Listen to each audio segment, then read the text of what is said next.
Di awal cerita kita diperlihatkan seorang ninja yang hendak dieksekusi atau dihukum mati. Dan terlihat ketika hendak dipenggal yang putus bukan lehernya malah pedangnya guys. Kemudian ditugaskanlah seorang cewek pengeksekusi bernama Sagiri untuk menginterogasi si MC dalam karakter ini. Nah, perkenalkan nih, si MC dalam karakter ini bernama Gabimaru, lahir di sebuah desa bernama Desa Iwagakure. Dan sudah mempelajari teknik membunuh sejak kecil. Dan terungkap si Gabimaru ini merupakan murid-murid pilihan guys. Dan salah satu murid yang bertahan selama seleksi ninja guys. Ya tentunya teman-teman yang lain sudah meninggoy di ujian-ujian terakhir. Nah, keesokan harinya si Gabimaru ini lanjut dieksekusi guys. Nah, kali ini eksekusinya adalah dibakar. Nah, setelah dibakar, tubuh Gabimaru pun tidak mengalami luka bakar sedikit pun. Dan setelah dibakar, si Sagiri lanjut menanyai soal masa lalu Gabiru dengan balik belakang.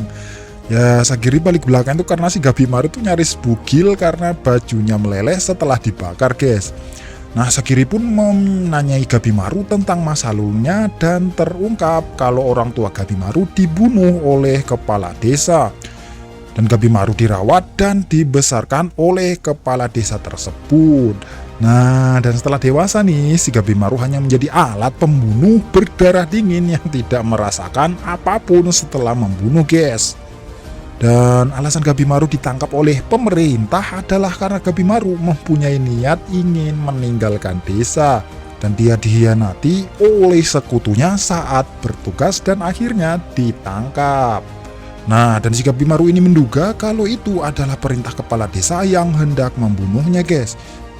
Lah kenapa sih kepala desa hendak membunuhnya ya? Karena itu tadi guys, karena kepala desa itu sudah tahu kalau Gabimaru berniat kabur dari desa. Nah, sebelum Gabimaru kabur nih, kepala desa sudah memerintahkan bawahannya untuk menjebak Gabimaru agar ditangkap oleh pemerintah guys. Nah, keesokan harinya dieksekusi lagi nih si Gabimaru guys.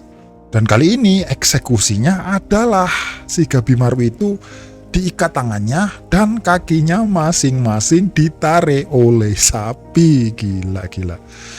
Dan setelah sapi tersebut menarik Gabimaru, alhasil sapinya malah yang ketarik hingga membuat kepala desa di sana jengkel habis-habisan.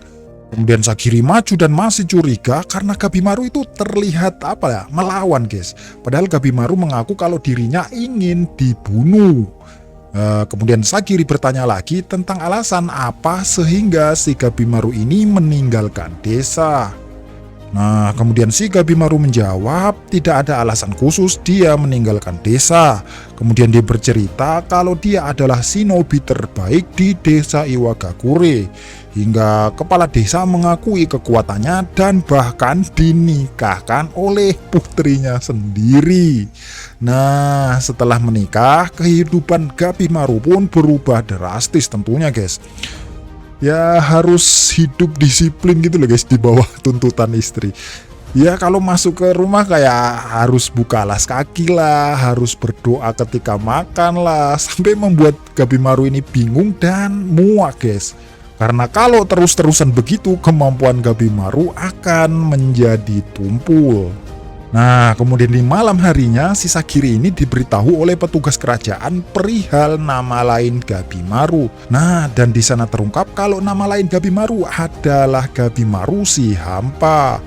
Ya, yang artinya itu adalah apa ya guys? Pria pembunuh yang berdarah dingin yang tidak mempunyai perasaan gitu loh guys istilahnya. Dan prajurit itu bercerita dan sebelum ditangkap si Gabimaru ini berhasil membunuh 20 prajurit sekaligus. Nah, kemudian si petugas kerajaan itu melanjutkan ceritanya kalau rumornya semua shinobi desa Iwagakure itu sudah minum ramuan keabadian guys. Oke, kita kembali ke Gabimaru. Nah, di penjara terlihat kalau si Gabimaru ini bingung dengan dirinya sendiri guys. Karena masih mempunyai tekad untuk hidup. Padahal sudah tidak ada lagi yang dia inginkan di dunia ini guys. Nah, dan si Gabimaru ini ingin mengakhiri semuanya besok saat dieksekusi. Dan keesokan harinya dieksekusilah si Gabimaru, dan eksekusi kali ini adalah si Gabimaru direbus hidup-hidup dan dimasukkan ke dalam kuali. Nah, di dalam kuali ini sudah ada minyak panas yang panasnya itu melebihi 370 derajat, guys. Makanya kuali yang digunakan itu sampai meleleh, dan tara, terlihat si Gabimaru malah bisa jalan dengan sehat walafiat. Dan si Gabimaru ini bingung terhadap dirinya sendiri, guys. Kenapa nggak mati-mati gitu loh?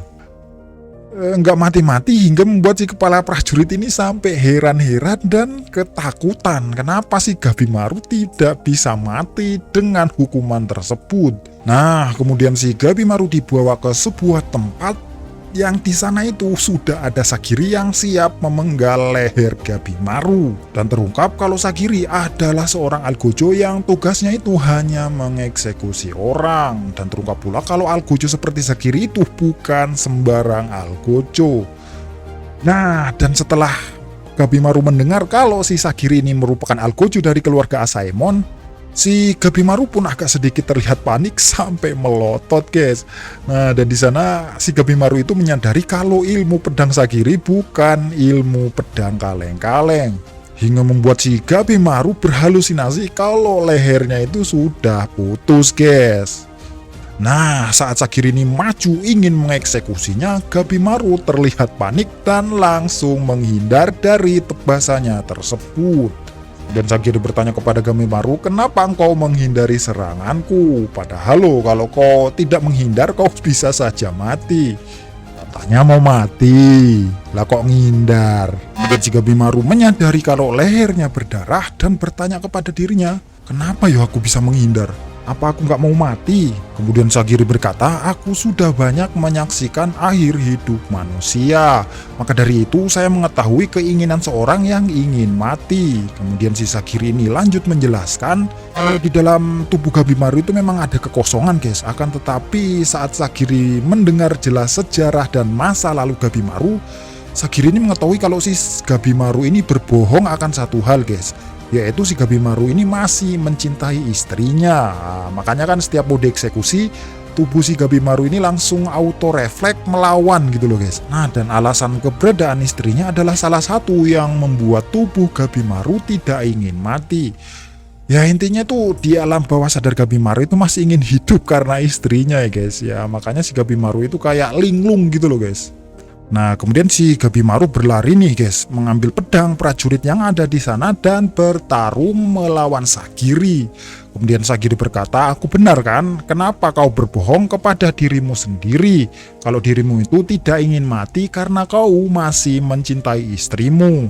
Nah, kemudian si Gabimaru itu kayak ngeles gitu loh, guys.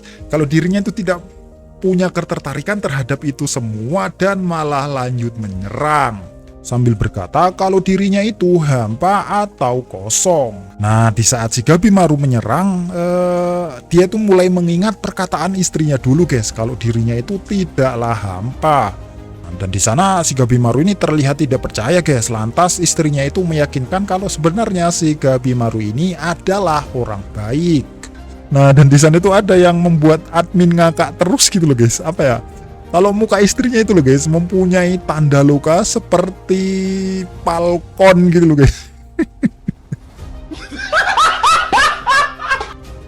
Oke, kita lupakan masalah Falcon tersebut. Nah, istri Gabimaru ini meyakini kalau Gabimaru adalah orang baik, karena cuma Gabimaru adalah salah satu orang yang tidak jijik terhadap wajah istrinya tersebut. Nah, di sana terungkap lagi nih kalau wajah istri Gabimaru itu luka karena ya perbuatan ayahnya yang gemblung tadi itu, ya guys. Gimana loh kepala desa membakar wajah anaknya sendiri karena alasan yang tidak masuk akal gitu loh, guys. Alasannya itu tidak mau anaknya hidup seperti wanita pada umumnya. Gila.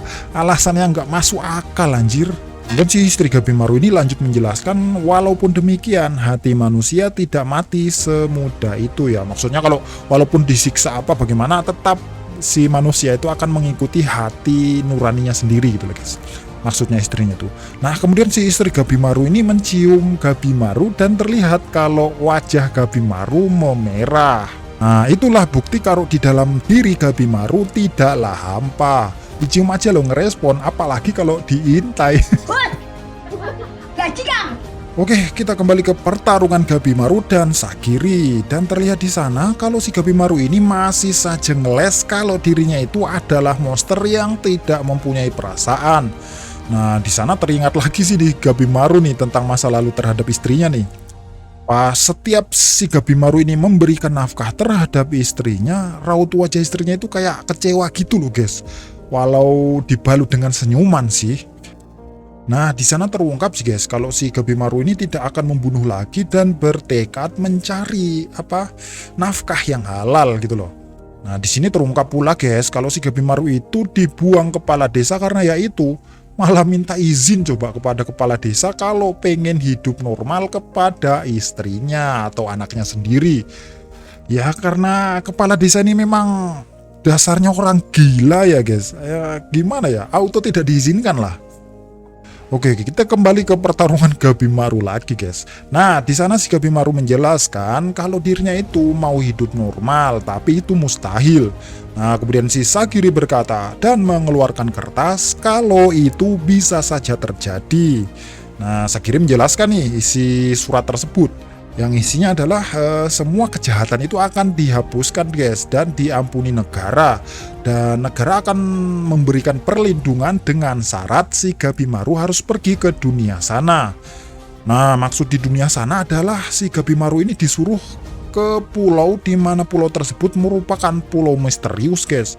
Dan pulau tersebut disebut Shinsengkyo. Nah, si Sagiri ini menjelaskan kalau konon pulau tersebut merupakan pulau yang subur seperti surga. Dan di pulau tersebut terdapat ramuan yang dapat memberi keabadian guys. Dan ternyata kerajaan menginginkan ramuan tersebut. Makanya dari dulu sampai sekarang kerajaan mengirimkan orang tapi tidak kembali guys. Dan ada suatu saat ketika kerajaan mengirimkan seorang ke sana, ternyata ada satu kapal yang kembali guys, yang mana kapal tersebut penuh dengan bunga. Nah, ketika dicek nih, nah ternyata itu adalah orang yang dikirimkan kerajaan beberapa hari yang lalu guys. Dan sudah mati tentunya. Kemudian si Gabimaru menanggapi, bukankah itu cerita dongeng? Nah, Sagiri pun menjawab kalau cerita ini memang seperti dongeng pada awalnya. Dan setelah datang kapal yang berisi manusia yang berubah menjadi bunga itu, nah, di sana kerajaan meyakini guys kalau dongeng tersebut benar adanya. Ya, makanya sang raja ataupun shogun yang ada di sana memerintahkan untuk terus mengirim manusia-manusia yang tak ingin hidup atau para tawanan yang ingin diampuni untuk melakukan ekspedisi ke pulau tersebut guys. Ya, tentu dengan imbalan pengampunan pastinya. Nah, di sana terungkap nih guys, kalau misi Sagiri adalah diutus untuk mencari kandidat. Ya, mencari kandidat untuk mencari orang yang mempunyai kemampuan yang tidak ingin mati. Nah, si Sagiri ini memberitahu Gabimaru kalau sebelum ke desa ini, si Sagiri mendengar kalau istri Gabimaru itu masih hidup di desa Iwagakure guys. Nah, setelah si Gabimaru ditangkap nih, si istri Gabimaru ini menutup dirinya dan tidak mau lagi berbicara dengan siapapun. Dan istri Gabimaru ini percaya guys, suatu saat nanti si Gabimaru pasti akan kembali. Nah, setelah menjelaskan hal tersebut, Sagiri ini bertanya sekali lagi kepada si Gabimaru ini guys, apakah Gabimaru masih ingin hidup dan bersedia ke pulau misterius tersebut untuk mendapatkan ramuan dan mendapatkan pengampunan. Karena hanya cara itulah si Gabimaru bisa hidup normal dengan istrinya guys. Nah, kemudian saat Sagiri lagi menjelaskan nih kepada Gabimaru, si pemimpin prajurit besar malah langsung memotong pembicaraan Sagiri guys. Kalau dia tidak terima kalau si Gabimaru dilepaskan begitu saja, dan dia menyuruh Sagiri untuk mencari orang lain. Nah, kalau si Sagiri tidak mematuhi perintahnya, maka Sagiri akan ikut dihabisi. Namun Sagiri berkata kalau ini adalah perintah dari Kusokun di kerajaan pusat. Kemudian Gabimaru meneteskan air mata dan membuat Sagiri terheran-heran gitu guys. Kemudian si Gabimaru mengeluarkan ninjutsunya dan menghabisi semua prajurit yang ada di sana. Dan Gabimaru berkata kalau dia bersedia pergi ke pulau tersebut untuk mengambil ramuan keabadian dan bertekad untuk kembali hidup-hidup bersama istrinya. Oke guys, kemudian Shin berpindah ke masa lalu Sagiri. Kalau sebenarnya Sagiri itu termotivasi menjadi Algojo itu karena ayahnya sendiri guys. Karena ayahnya Sagiri itu ketika memenggal orang sampai orang tersebut tidak merasakan sakit, bahkan sampai tidak menyadari kalau kepalanya itu sudah terpenggal guys. Gila nggak tuh? Nah, ketika si Sagiri ini sudah menjadi Algojo atau tukang penggal, si Sagiri ini masih merasakan keraguan-raguan guys. Makanya tebasan Sagiri ini masih dibilang kurang lah dan masih harus belajar lagi. Ya intinya tebasan Sagiri ini masih menyisakan rasa sakit bagi yang terdakwa guys. Oke, kita kembali ke Gabimaru dan sampailah Gabimaru di sebuah tempat, tepatnya di pinggir pantai. Dan di sana terlihat kalau di sana banyak sekali berkumpul penjahat-penjahat atau kriminal-kriminal dari berbagai daerah. Dan terlihat di sana banyak sekali yang protes guys. Ya namanya juga penjahat ya guys ya. Dan langsung saja si petugas menjelaskan misi mengapa mereka dikumpulkan di tempat ini. Ya seperti yang kita ketahui guys, kalau mereka disuruh pergi ke pulau misterius bernama Shinsengkyo untuk mencari ramuan keabadian. Dan bagi mereka yang menemukannya maka akan diberi kebebasan bahkan pengampunan secara resmi. Nah setelah mendengar berita itu terlihat di sana ada yang kesenangan nih karena bisa kalau bebas nih bisa membunuh lagi orang yang lebih banyak. Nah, ada yang biasa-biasa saja dan alah macem-macem lah pokoknya. Nah di belakang Gabimaru ternyata ada shinobi perempuan juga guys dan langsung menyapa Gabimaru. Ya karena biasalah si Gabimaru ini ternyata seorang shinobi yang sudah terkenal di dunia ninja guys. Dan saking terkenalnya namanya pun sampai dikenali hingga desa-desa lain. Nah si cewek ini malah ngejek Gabimaru guys karena tidak menyangka kalau shinobi paling berbahaya ternyata berbadan cebol alias nggak tinggi-tinggi amat gitu loh guys. Nah kemudian petugas menyuruh para penjahat itu untuk membuka topengnya dan memperlihatkan mayat yang sudah berubah menjadi bunga setelah kembali dari pulau misterius tersebut. Nah setelah melihat itu banyak penjahat yang protes guys. Bahkan ada beberapa di antara mereka yang tidak mau ikut ke pulau tersebut. Kemudian si prajurit ini lanjut menjelaskan kalau misi ini bersifat sukarela. Kalau mau ya gas, kalau ndak mau ya. Nah kemudian prajurit itu lanjut menjelaskan kalau nanti di dalam ekspedisi ada penjahat yang akan didampingi para Algojo Asaemon. Yang mana jika para penjahat tersebut melakukan hal seenaknya di dalam pulau, maka Algojo tersebut akan langsung memenggal lehernya. Kemudian prajurit itu dipanggil oleh shogun atau raja di sana dan terungkap kalau sebelum berangkat ke pulau tersebut, para penjahat harus mengurangi jumlahnya karena kapal yang ada di sana terbatas kapasitasnya guys. Dan salah satu cara mengurangi jumlah penjahat yang ada di sana adalah diadakannya Battle Royale, yaitu saling bunuh-bunuhan hingga disuruh berhenti oleh panitia. Dan akhirnya saling bergelutlah mereka semua. Kemudian sang raja bertanya, di manakah penjahat yang mempunyai segel merah? Nah, segel merah itu artinya penjahat yang mempunyai keahlian khusus atau bakat luar biasa guys. Nah yang pertama ada pria berambut kuning yang ada di sana nih. Nah, dia adalah pemimpin kelompok bandit dan sampai mendirikan sebuah desa bandit di pegunungan Lio. Kemudian ada wanita yang menyapa Gabimaru tadi. Dia adalah kunoichi atau ninja perempuan yang berhasil menghabisi semua prajurit ketika menyerbu sebuah kastil. Kemudian ada seorang ahli pedang yang terkenal sebagai pedang naga yang tak tertandingi di 8 provinsi. Kemudian ada juga pria raksasa yang selalu memakan kepala burung sebelum membunuh musuhnya. Nah, dan orang ini tuh nggak bisa dilukai guys, walaupun dengan pedang maupun dengan tombak gitu loh. Dan kemudian yang paling menonjol adalah si legenda hidup bernama Gabimaru si hampa. Dan terlihat kalau si Gabimaru ini malah cuma berdiri dan tidak melakukan apapun guys. Nah kemudian di sana terlihat kalau si Sagiri ini dinasihati oleh seniornya kalau pekerjaan mengawas penjahat ini tidak cocok untuknya guys. Dan dia menyarankan untuk tidak ikut ke pulau tersebut.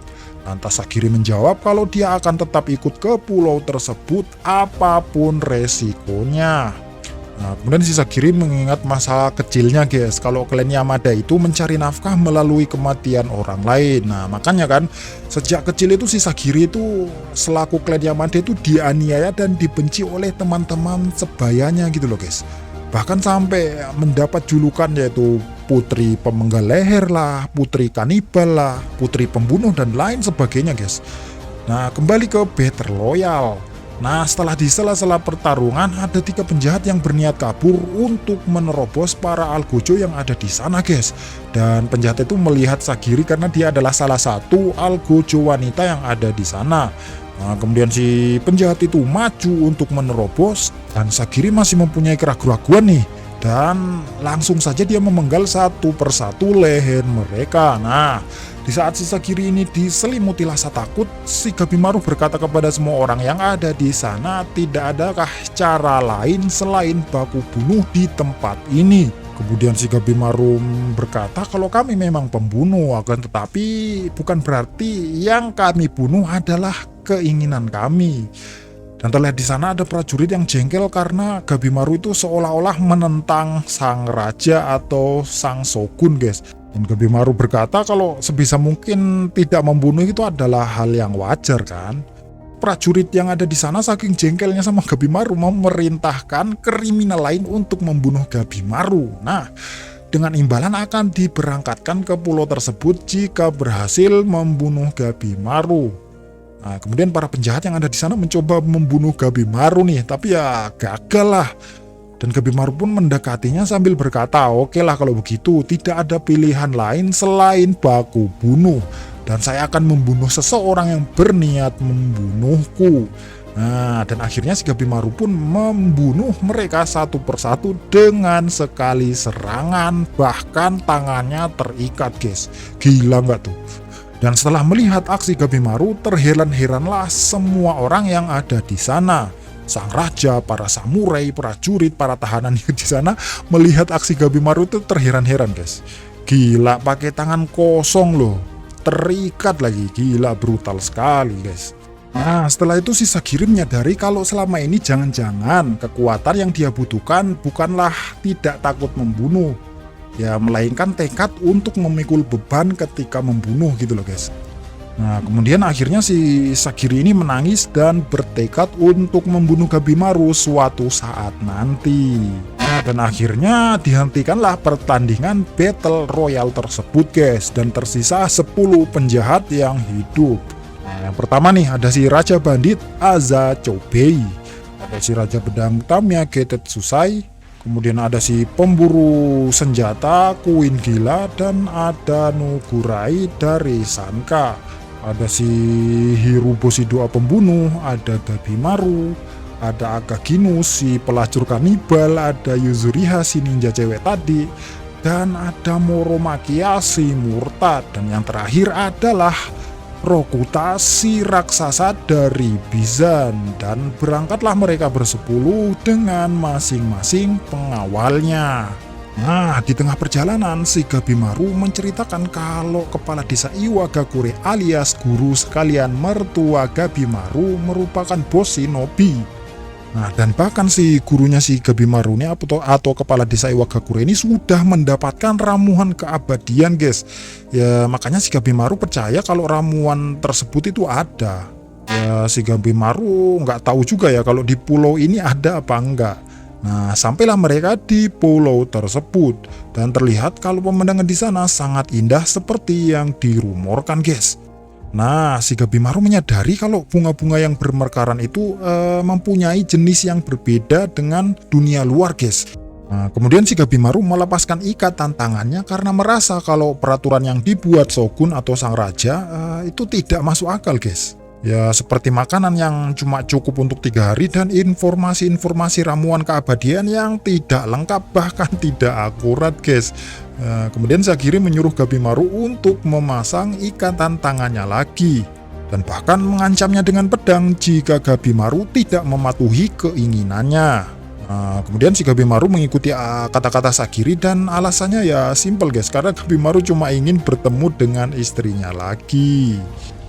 Nah, di saat si Sagiri mengikat tangannya, tiba-tiba diseranglah Gabimaru dengan bola besi sehingga membuatnya terlempar.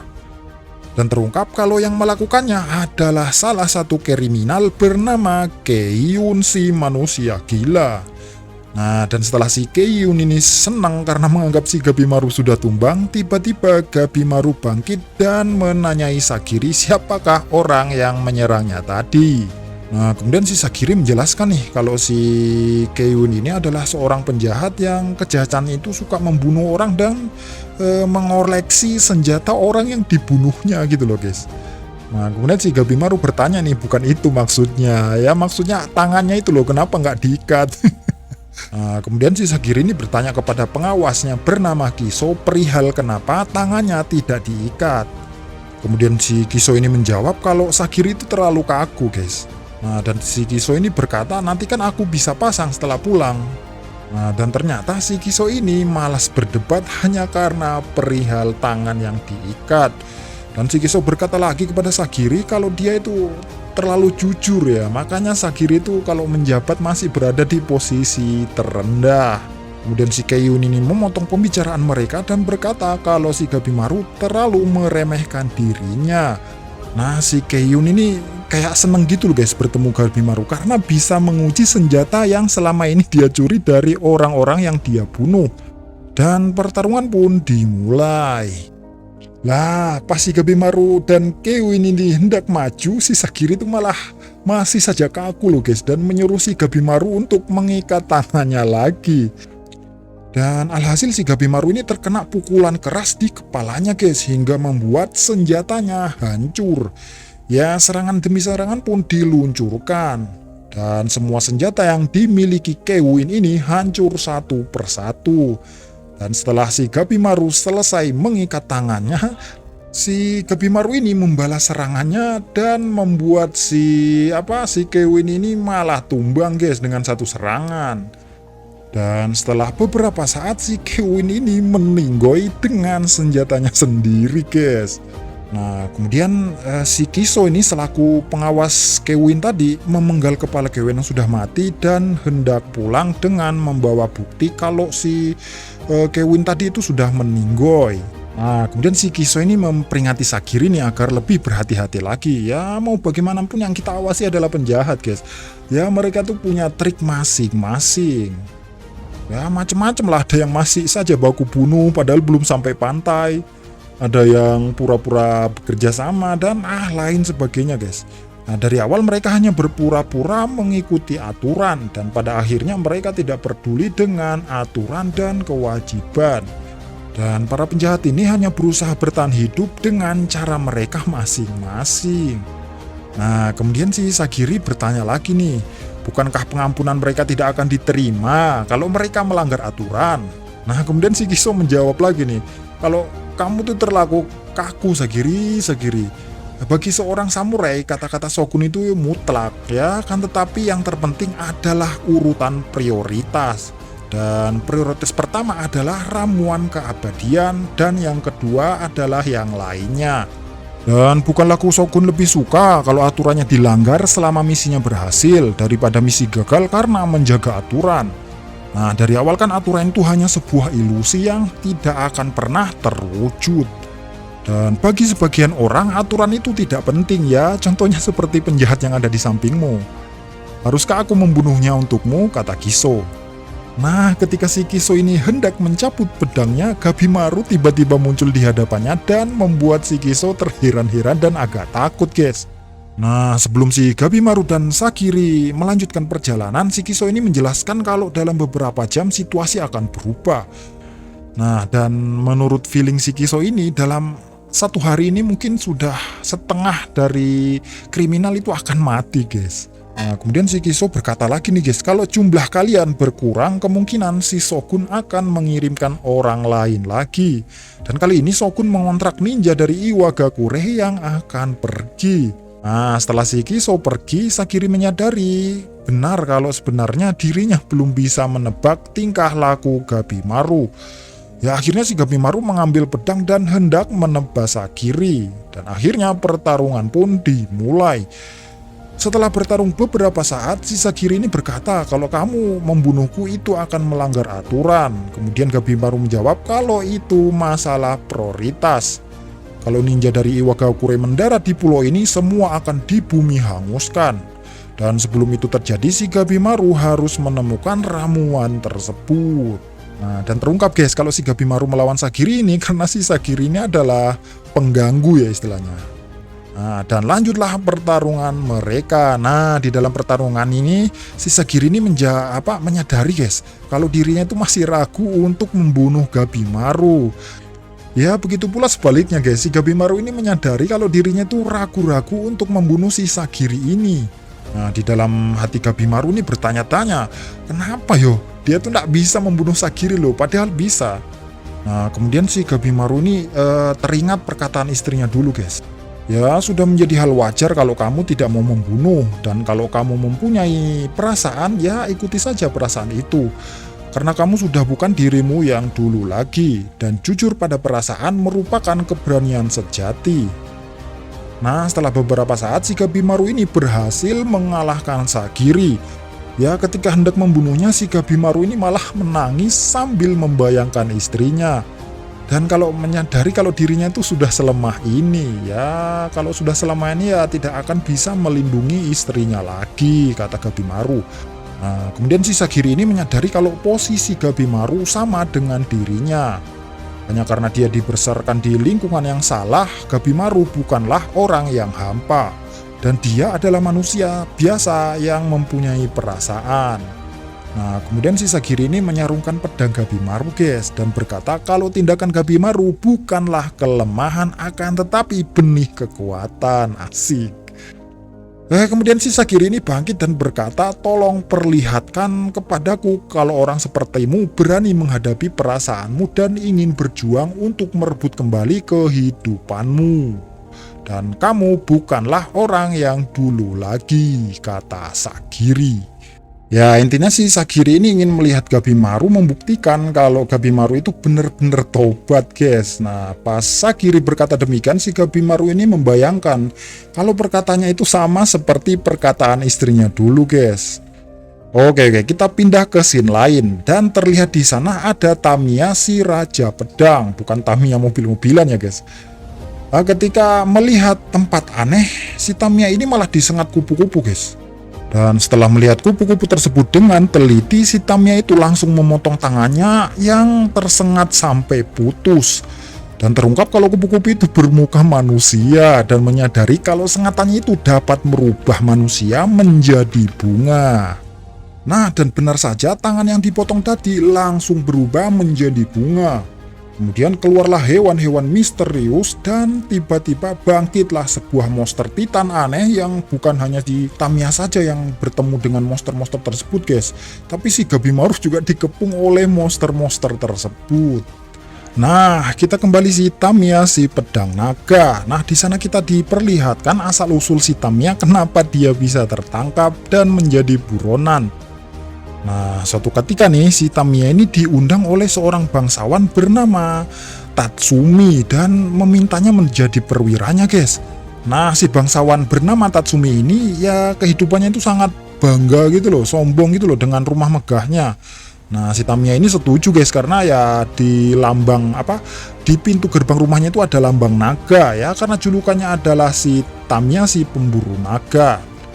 Nah, dijamulah si Tamiya ini kan. Nah, di tengah-tengah perjamuan si Tatsumi ini kayak keceplosan gitu loh guys, atau bisa dibilang bercanda gitu loh guys, dan mengatakan hal yang membuat si Tamiya ini tersinggung guys. Nah, kurang lebih si Tatsumi ini berkata begini guys, meski engkau dipanggil naga pedang, kurasa engkau tak akan bisa membunuh naga sungguhan. Nah, disitulah si Tamiya ini emosi dan marah guys, dan langsung menebas tanda naga di depan pintu gerbang si Tatsumi ini. Nah, disanalah si Tamiya ini menjadi buronan karena kliennya si Tatsumi ini tidak terima dengan perlakuan seperti itu. Oke, kita kembali ke Gabimaru. Nah, di sana si Gabimaru ini mulai berpikir guys, kok ada ya monster-monster aneh seperti ini di dunia ini. Kemudian tanpa berpikir panjang majulah si Gabimaru dan langsung menyerang si monster kepala ikan tersebut. Dan terlihat kalau setelah Gabimaru mendaratkan satu pukulan, si monster ikan itu tidak mati dan malah balik menyerang ke Gabimaru. Nah, di sana si Gabimaru mengingat perkataannya kepala desa dulu guys, kalau seorang ninja itu mempunyai 5 aturan, dan salah satunya adalah jangan melawan musuh yang tidak dikenal. Nah, saat si Gabimaru lengah nih, si monster itu langsung mengikatnya dan membantingnya hingga membuat Gabimaru muntah darah guys. Sampai-sampai Sagiri pun terheran yo, kenapa si Gabimaru ini kok bisa terluka loh, padahal dieksekusi itu tidak mati gitu loh guys. Nah, setelah itu si Gabimaru berinisiatif untuk lari dan tarat. Ternyata di sana sudah banyak muncul monster-monster aneh, ukurannya itu jauh lebih besar dari monster ikan tadi guys. Gila, ini nih anime Attack on Titan versi ninja ini. Nah, karena si Gabimaru ini sudah terkepung, si Gabimaru ini memutuskan untuk melawannya dengan menggunakan ninjutsu. Nah, pertarungan pun terjadi dan terlihat satu persatu si monster itu dibunuh oleh Gabimaru. Nah, di tengah-tengah pertarungan, si Sagiri ini ternyata diserang oleh monster lain. Kemudian si Gabimaru yang melihat tersebut berusaha untuk fokus. Dan dalam sekejap si Gabimaru menolong Sagiri tanpa kesadaran. Nah, pas sadar nih guys, si Gabimaru ini sudah menggendong si Sagiri sampai membuat dirinya bingung. Nah, kemudian menyeranglah si monster ikan tadi dan tiba-tiba datanglah Algojo Asaemon lain dan langsung menghabisi monster ikan tersebut. Dan ternyata itu adalah si Algojo yang mendampingi Yuzuriha. Dan herannya kenapa ada 2 Algojo yang mendampingi Yuzuriha ini guys. Nah, penasaran kan kenapa si Yuzuriha ini didampingi oleh 2 Algojo? Pokoknya pantengin terus nih video guys biar kalian paham. Nah, yang bikin Mimin kurang fokus tuh saat ngedit adalah itu loh guys, pakaiannya si Yuzuriha ini loh guys. Mimin aja loh kurang fokus, apalagi kalian yang masih jomblo. Oke, kita kembali ke pembahasan. Nah, setelah si Yuzuriha ini memperkenalkan diri, si Yuzuriha ini mendekati si Gabimaru guys dan mengajak si Gabimaru untuk bekerja sama sambil menggodanya. Nah, karena si Gabimaru ini bukan sembarang ninja, si Gabimaru tidak terjerumus oleh teknik penggoda Yuzuriha dan malah mempelintir tangannya. Dan Yuzuriha berkata kalau dirinya memang serius untuk bekerja sama dengan Gabimaru. Ya, karena berlima itu lebih aman dibandingkan bertiga, kata Yuzuriha guys. Nah, di sana si Sagiri bertanya nih, kenapa si Yuzuriha ini dijaga oleh 2 Algojo Asaemon. Nah, dan ternyata pria Algojo berbadan tinggi itu awalnya adalah pengawal si Moromakia si murtad, guys. Nah, si Moromakia ini mati karena godaan terkutuk dari Yuzuriha, guys. Makanya si Genji selaku pengawalnya Moromakia ini memutuskan untuk mengawal Yuzuriha karena ya dia merupakan orang yang merepotkan dan berbahaya ya, kata si Genji. Dan lucunya si Genji ini mengawal Yuzuriha karena terpikat oleh body Yuzuriha guys.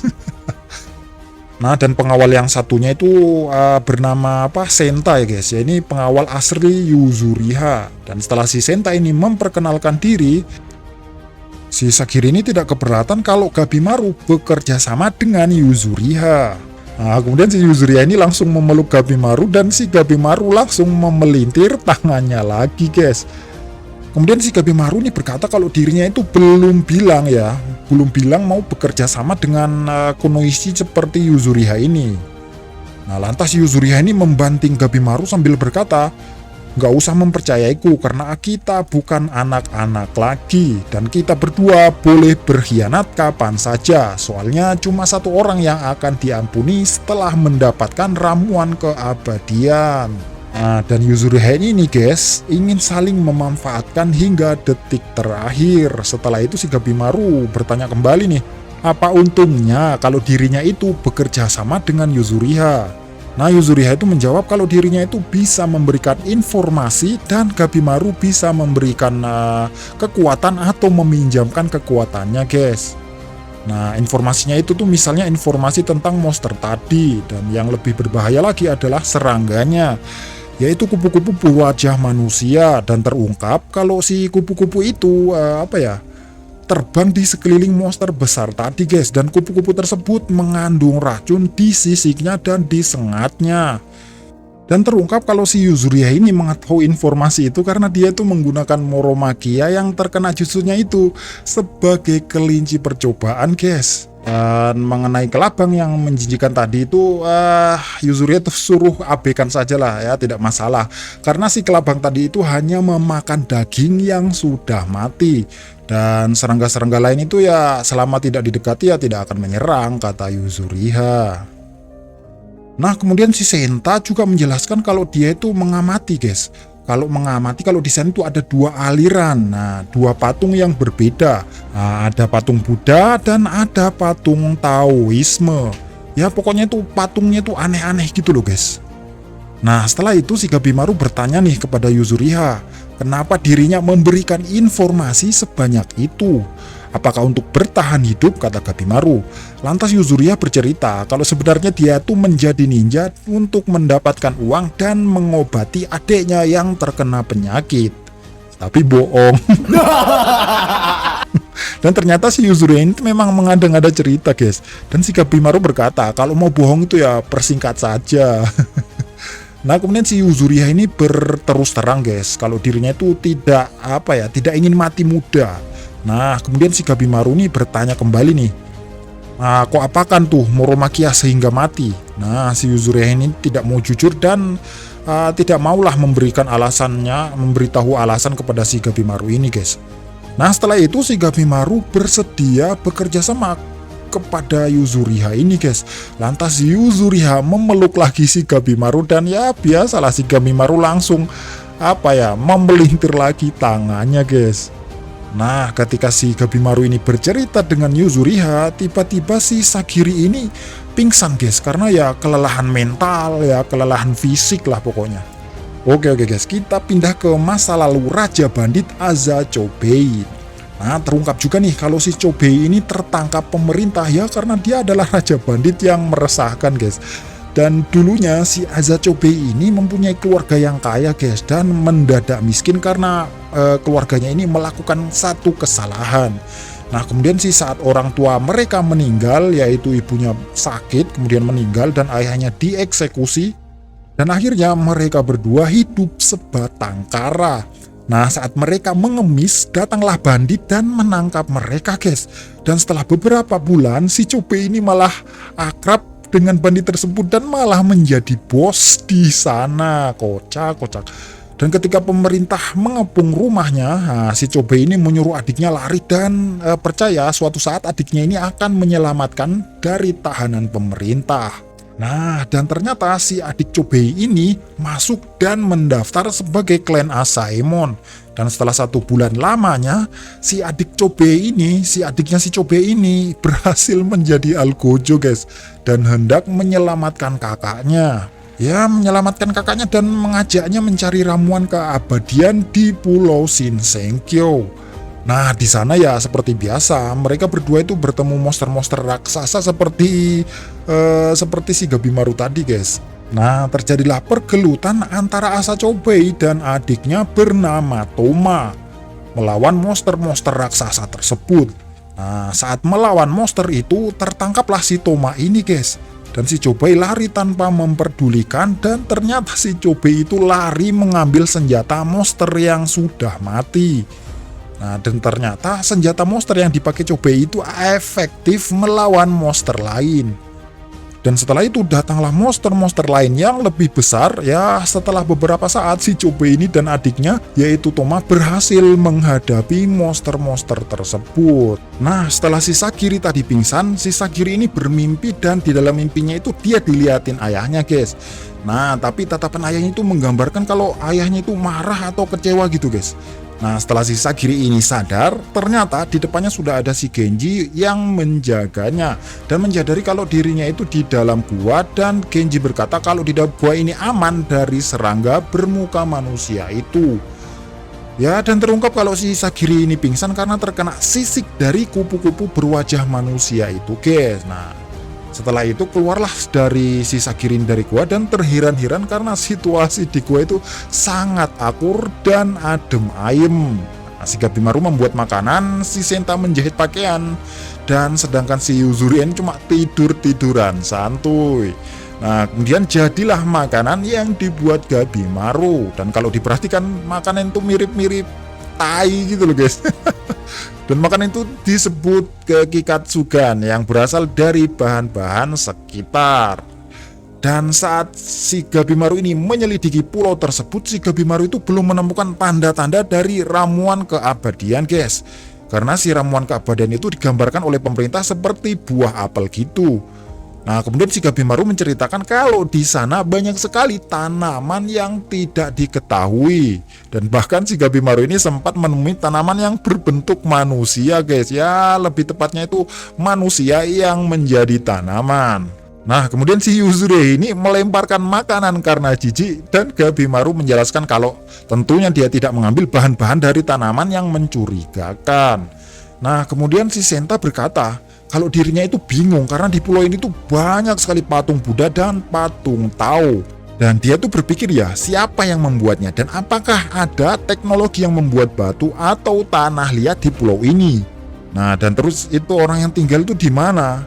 Karena dari tadi itu kita tidak ada mendapati tanda-tanda kehidupan manusia gitu loh guys. Nah, kemudian si Sagiri berkata kalau pulau ini tidak mungkin bisa dihuni oleh manusia karena monster-monster dan serangganya itu terlalu bahaya gitu loh guys bagi manusia. Dan monster tersebut itu begitu aneh karena saat Sagiri memotongnya, si Sagiri ini merasakan ada daging dan tulang tapi tidak melihat organ ataupun titik dari tubuh monster tersebut. Nah, dan yang lebih aneh lagi adalah monster-monster tersebut itu memiliki tubuh setengah binatang gitu loh guys. Dan si Senta ini berkata kalau si monster-monster tersebut mirip seperti dewa yang cacat. Nah, kemudian si Gabimaru berkata monster tersebut itu tidak memiliki organ dalam dan bisa hidup anehnya. Nah, bisa jadi ramuan keabadian benar-benar ada di dalam pulau ini, kata Gabimaru. Nah, setelah beberapa saat, Sagiri menyadari kalau matahari itu sudah mau terbenam. Dan suatu hari pun belum berlalu sejak kedatangannya di pulau ini. Kemudian datanglah si Genji dan menyuruh si Sagiri untuk pulang karena kalau begini terus si Sagiri bisa saja mati. Dan Sagiri ini adalah putri kepala klan Yamada, makanya wajib baginya untuk menikah kepada kepala klan berikutnya agar si Sagiri ini bisa melanjutkan tanggung jawab sebagai sebagai klan tersebut sih guys. Nah, setelah itu si Sagiri menjawab kalau dia tidak akan pulang karena ini adalah tugasnya sebagai prajurit Asaemon. Nah, kemudian si Genji ini meyakinkan Sagiri kembali agar mau pulang karena si Sagiri ini tidak mempunyai kemampuan untuk membunuh Gabimaru. Nah, selain itu Genji melihat kalau pedang Sagiri sudah bukan pedang aslinya. Nah, kata si Genji ini karena pedang adalah hati seorang prajurit. Karena kau sudah kehilangan pedang klan Yamada, berarti kau sudah kehilangan hati klan Yamada. Ya, kata Genji begitulah teman-teman. Ya, kemudian Genji menjelaskan kalau si Sagiri ini mempunyai kemampuan untuk menguji pedang sebagai Algojo, akan tetapi tidak memiliki kemampuan untuk bertempur. Dan Sagiri masih belum kuat untuk berada di dalam pulau ini. Dan ini adalah batasmu sebagai seorang wanita, kata Genji. Nah, kemudian si Senta datang dan berkata apakah kita akan keluar dari pulau ini hidup-hidup. Karena kebanyakan samurai yang dikirim ke pulau ini tidak akan pernah kembali dengan selamat. Oke, kita berpindah ke scene lain guys. Dan terlihat di sana ada kriminal bernama Nugurai beserta pengawalnya bernama Tenza yang ingin pulang atau kabur dari pulau tersebut menggunakan kapal. Nah, kemudian setelah beberapa saat si Nugurai sama Tenza ini bertemu dengan kapal besar guys. Dan setelah didekati, betapa herannya si Nugurai dan Tenza ini kalau itu adalah kapal Kusogun, ya dengan kata lain yaitu kapal yang dikirimkan Kusogun selama ini guys. Jadi banyak bangkai-bangkai kapal di sana. Dan ternyata di sana itu sudah banyak kapal yang karam akibat awaknya ingin melarikan diri guys. Dan setelah beberapa saat muncullah monster-monster aneh di balik kapal-kapal yang sudah karam tersebut. Dan tiba-tiba menyeranglah si monster tersebut hingga membuat kapal Nugurai dan Tenza ini hancur guys. Dan terungkap kalau monster tersebut kayak mirip-mirip sperma anjir. Nah, saat si Nugure ini menghindar dan lari dari serangan monster tersebut, si Nugure ini teringat kalau masa lalunya itu kenapa dirinya bisa tertangkap. Dan terungkap kalau si Nugure ini tertangkap pemerintah karena si Nugure ini suatu saat itu bertemu dengan kelompok yang tersesat di dalam hutan. Nah, karena si Nugure ini baik hati ya, si Nugure ini menawarkan sekelompok manusia tersebut untuk menginap di kampungnya. Nah, setelah sampai di sana, ternyata si kelompok manusia tadi adalah seorang samurai, guys. Jadi seorang samurai dari pemerintahan. Dan seketika itu si samurai ini langsung membantai semua penduduk yang ada di sana, guys. Ya, karena penduduk yang ada di sana adalah penduduk Sanka. Nah, penduduk Sanka ini adalah salah satu kelompok atau penduduk yang tidak mau taat kepada Kusogun atau pemerintahan, guys. Makanya kan si samurai ini langsung membantainya tanpa pikir panjang. Nah, saat itu di dalam penjara datanglah si Tenza ini dan menjelaskan kalau dirinya itu walau taat kepada pemerintah, akan tetapi dirinya tidak akan mengeksekusi orang yang tidak bersalah seperti Nugurai. Oke guys, kita kembali ke cerita utama. Nah, saat berlari, si Nugure dan Tenza ini langsung berhenti dan mendapati di sana ada si Kiso, guys, yang sudah berubah menjadi bunga karena monster sperma tadi. Ya, lantas monster sperma itu menariknya dan memotongnya menjadi dua bagian. Dan tara, jutaan sperma sudah mengepung si Tenza dan Nugure di sana. Nah, kemudian jatuhlah si Nugure ini, guys, dan putus asa akibat mengingat kesalahan terhadap kliennya dulu. Dan si Nugure ini menganggap kalau ini adalah hukuman dari langit akibat kesalahannya dulu. Dan Nugure menjelaskan perihal kejadian yang menimpa kliennya akibat dirinya.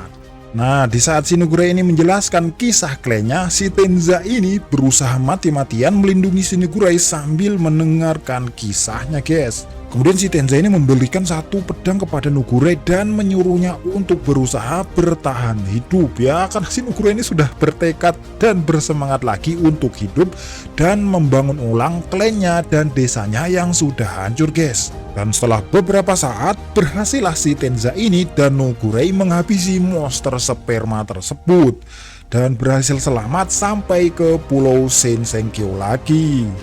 Nah, saat sudah di pulau ini, guys, si Nugure ini mengatakan kalau semua arus yang ada di laut sekitar Pulau Shinsenkyo ini mengarah ke pulau. Nah, kalau si Nugure ini tidak bisa menemukan arus keluar pulau, walaupun si Nugure ini berhasil mendapatkan ramuan keabadian, dia tidak akan bisa keluar karena di sekeliling pulau sudah ada monster yang menunggunya, guys. Dan ketika si Nugure ini dan Tenza ini membersihkan darah-darah yang ada di tubuhnya, si Tenza ini kaget karena ternyata si Nugure ini adalah seorang betina, guys. Ya, si Nugure ini adalah kayak tidak ada malunya gitu loh, guys. Ya, maklum lah namanya manusia gunung. Nah, kita kembali ke Sagiri dan kawan-kawan. Dan setelah si Sagiri ini disuruh pulang oleh Genji, si Senta pun berpendapat 50% 50%. Ya, maksudnya adalah Senta ini bimbang gitu loh, guys. Si Sagiri ini bagusnya pulang, akan tetapi kalau Sagiri pulang siapa yang dapat menghentikan Gabimaru nanti? Ya, kita tahulah kalau si Gabimaru ini sifatnya itu berubah-berubah gitu loh, guys. Kadang ya baik, kadang yang badas, ya pokoknya nggak bisa ditebak gitu loh. Nah, di malam harinya nih, si Sagiri mendatangi si Gabimaru yang sedang merenung. Dan masing-masing mereka ternyata ingin menyampaikan sesuatu. Nah, akhirnya si Sagiri ini mempersilahkan si Gabimaru untuk menyampaikan apa yang mau disampaikan. Nah, dan ternyata si Gabimaru hanya menanyai keadaan Sagiri saat ini. Ya, kita tahu bersama sih, tadi siang itu si Sagiri itu berduel habis-habisan dengan Gabimaru. Nah, si Sagiri ini malah heran lah, kok bisa ninja paling badas ini malah menanyai keadaannya. Dan di sana si Gabimaru menyadari kalau terburu-buru itu tidak baik. Seperti pepatah mengatakan lebih baik lambat daripada selamat.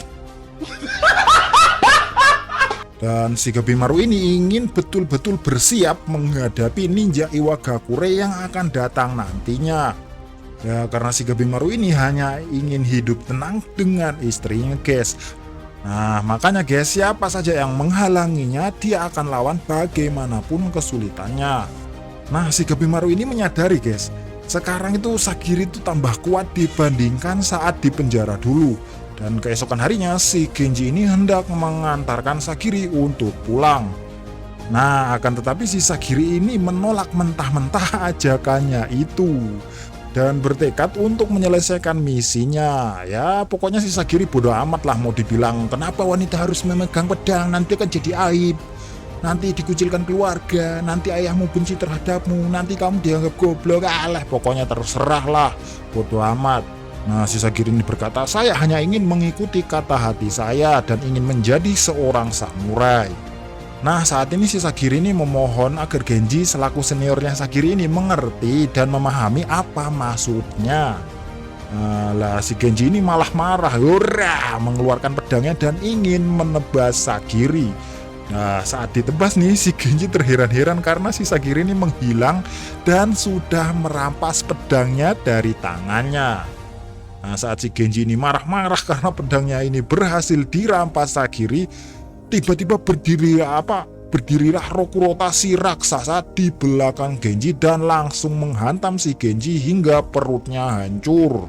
Nah, di sana terungkap guys, kalau dulu si Rokurota ini memang sudah berfisik besar sejak kecil dan kuat makan lagi. Dan dari kecil itu si Rokurota ini memang suka membunuh orang-orang yang tidak dia sukai tanpa dia sadari guys. Maksudnya main-main dikit langsung membunuh gitu loh. Oke, kita kembali ke kondisi Genji. Nah, baru satu pukulan saja dari Rokurota si Genji ini terlempar dan ya kayaknya sudah tidak bisa tertolong gitu loh guys. Nah, ketika si Sagiri ini hendak membantu si Genji, datanglah Rokurota dan ingin menghantam Sagiri.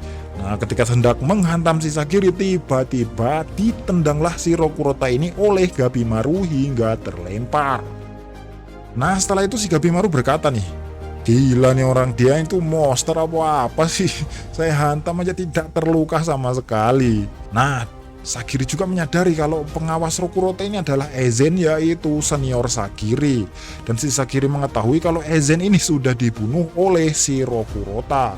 Dan setelah pukulan si Gabimaru ini tidak mempan, makanya si Gabimaru ini menggunakan mode serius dan berniat membunuhnya.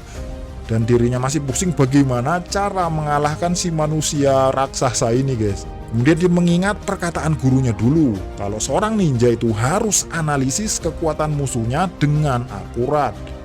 Dan terungkap kalau kekuatan fisik si Rokurota ini lebih keras daripada dirinya. Nah, dan si Gabimaru ini berkata kepada Yuzuriha guys, "Woi, sampai kapan kau menontonku kampret? Cepet bantu aku." Nah, si Yuzuriha ini memang berniat membantu si Gabimaru, tapi bohong. Namanya juga Yuzuriha guys, memang suka bohong dia. Si Yuzuriha ini hanya mengejek Gabimaru karena tugasnya itu adalah mengumpulkan informasi dan tidak berniat bertarung sama sekali. Nah, kemudian pertarungan pun dimulai. Nah, setelah itu si Gabimaru ini berkali-kali menghindari serangan Rokurota ini guys. Gabimaru ini mengeluarkan jurus tembakan tanah yang serangannya itu sebenarnya mematikan guys. Lah, pohon aja loh lubang-lubang, tapi tidak dengan si Rokurota ini, yalah emang monsternya orang. Nah, kemudian si Gabimaru ini mengeluarkan jurus lagi guys, yaitu pedang tanpa wujud, dimana si ikat pinggang si Gabimaru ini berubah teksturnya menjadi sekeras baja gitu loh guys. Ya, serangannya itu kurang lebih mirip-mirip kayak sarung Pak Amin ketika menyerang Pak Anies.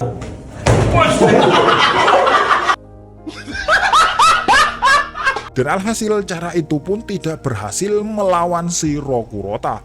Kemudian si Gabimaru ini berpikir lagi, ya ninjutsu apa ya yang cocok untuk mengalahkan si Rokurota ini. Oke, kita kembali ke keadaan si Genji. Nah, di sana si Genji ini diperban oleh Sagiri, ya percuma tapi namanya juga sudah sudah sebagian perutnya tuh hilang gitu loh guys. Nah, di sana si Genji ini mengakui kalau si Sagiri ini benar-benar seorang samurai dan memberikan pedangnya kepada Sagiri. Nah, kita kembali ke pertarungan Gabimaru dan Rokurota. Nah, saat ini si Gabimaru ini terus menghindari serangan Rokurota sambil berpikir guys. Nah, kemudian datanglah si Sagiri menebas jari Rokurota sampai si Rokurota ini merintih kesakitan guys. dan menjelaskan kepada Gabimaru kalau kita mengincar otot tendon dan tulang yang memanjang, tubuh sekuat apapun akan terpotong. Algojo Asaemon nih bos senggol dong. Nah, kampretnya si Yuzure ini hanya ingin mengawasi aksi Gabimaru dan Sagiri. Dan kalau mereka berdua mati, Yuzure ini tinggal lari. Emang kampret si Yuzure ini, guys. Goblok! Nah, si Gabimaru dan Sagiri mengatur rencana nih untuk memenggal lehernya ya. Rencananya itu adalah karena si Rokurota ini terlalu tinggi, pertama-tama harus memotong kakinya dari titik butanya sehingga membuat si Rokurota ini berlutut. Dan dimulailah kembali pertarungan. Nah, saat ini si Gabimaru ini berhasil membelokkan serangannya. Nah, kemudian si Sagiri ini menebas kakinya dan alhasil tebasan Sagiri tidak membekaskan luka sedikitpun. Gila ini orang. Nah, kemudian si Sagiri memfokuskan pernapasannya dan terlihat kalau kaki Gabimaru tidak bisa digerakkan akibat menangkis serangan Rokurota tadi. Dan Sagiri pun mencoba menebas tangannya dan alhasil tetap gagal, guys. Ya, karena biasalah saat ini tuh Rokurota ini mengamuk, guys. Jadi sulit menebasnya. Nah, setelah itu terdengarlah suara perut dari Rokurota ini bertandakan kalau dirinya itu adalah lapar. Kemudian mengamuklah si Rokurota ini dengan mengeluarkan suara tangisan yang suaranya itu dapat menyakiti telinga. Nah, saat si Rokurota ini mengamuk, ternyata pukulannya itu berhasil mengenai si Gabimaru hingga membuatnya nyungsep ke dalam tanah, guys. Nah, ternyata setelah si Gabimaru ini terkena serangan, si Gabimaru ini muntah darah, guys. Ya, ketika si Rokurota ini hendak menyerangnya, Sagiri datang dengan terus berusaha memfokuskan dan menenangkan pikirannya hingga dapat membuat serangan Rokurota ini dapat dibelokkan dengan pedangnya. Nah, di sana terlihat kalau si Sagiri ini berhasil mengubah emosinya, guys. Jadi emosinya itu berubah menjadi kekuatan. Ya, tentunya dengan menggunakan nalar untuk tetap fokus. Nah, serangan demi serangan pun dikeluarkan Rokurota ini, guys. Dan Sagiri berhasil menebisnya dengan pedangnya. Dan di sana si Genji berkata kalau kemampuan Sagiri ini sebenarnya masih dibilang kurang cukup gitu loh. Nah, kan tetapi kalau keraguan di dalam diri Sagiri ini menghilang, kemampuan pedangnya itu loh, guys, akan melampaui para ahli pedang. Nah, setelah itu si Gabimaru ini membuat rencana, guys, yaitu menyerangnya dengan jutsu api gitu loh. Dan terungkap kalau rencana Gabimaru ini adalah bukan untuk menumbangkan si Rokurota ini dengan jurus apinya itu, guys. Akan tetapi si Gabimaru ini sengaja membakar hutan agar si Rokurota ini sulit bernapas akibat dari pohon-pohon yang terbakar, guys. Nah, saat si Rokurota ini kehabisan napas, akhirnya tertunduklah si Rokurota ini dan bergegaslah si Sagiri mencari posisi enak untuk memenggalnya. Sementara si Gabimaru berusaha menahan tangannya agar tidak mengganggu konsentrasi Sagiri. Dan ya, akhirnya si Sagiri berhasil memenggal si Rokurota ini. Oke, singkat cerita, keluarlah si Gabimaru dan Sagiri ini di dalam hutan yang terbakar tadi, guys. Baru saja keluar dari hutan, si Gabimaru dan si Sagiri ini langsung disambut oleh monster-monster raksasa yang aneh di sana, guys. Dan terungkap kalau si Titan itu adalah monster raksasa yang ternyata malah menuju ke kobaran api tadi. Nah, setelah itu si Gabimaru ini berinisiatif, guys, untuk pergi ke tempat asal monster-monster tersebut. Ya, siapa tahu di sana ada petunjuk tentang ramuan keabadian.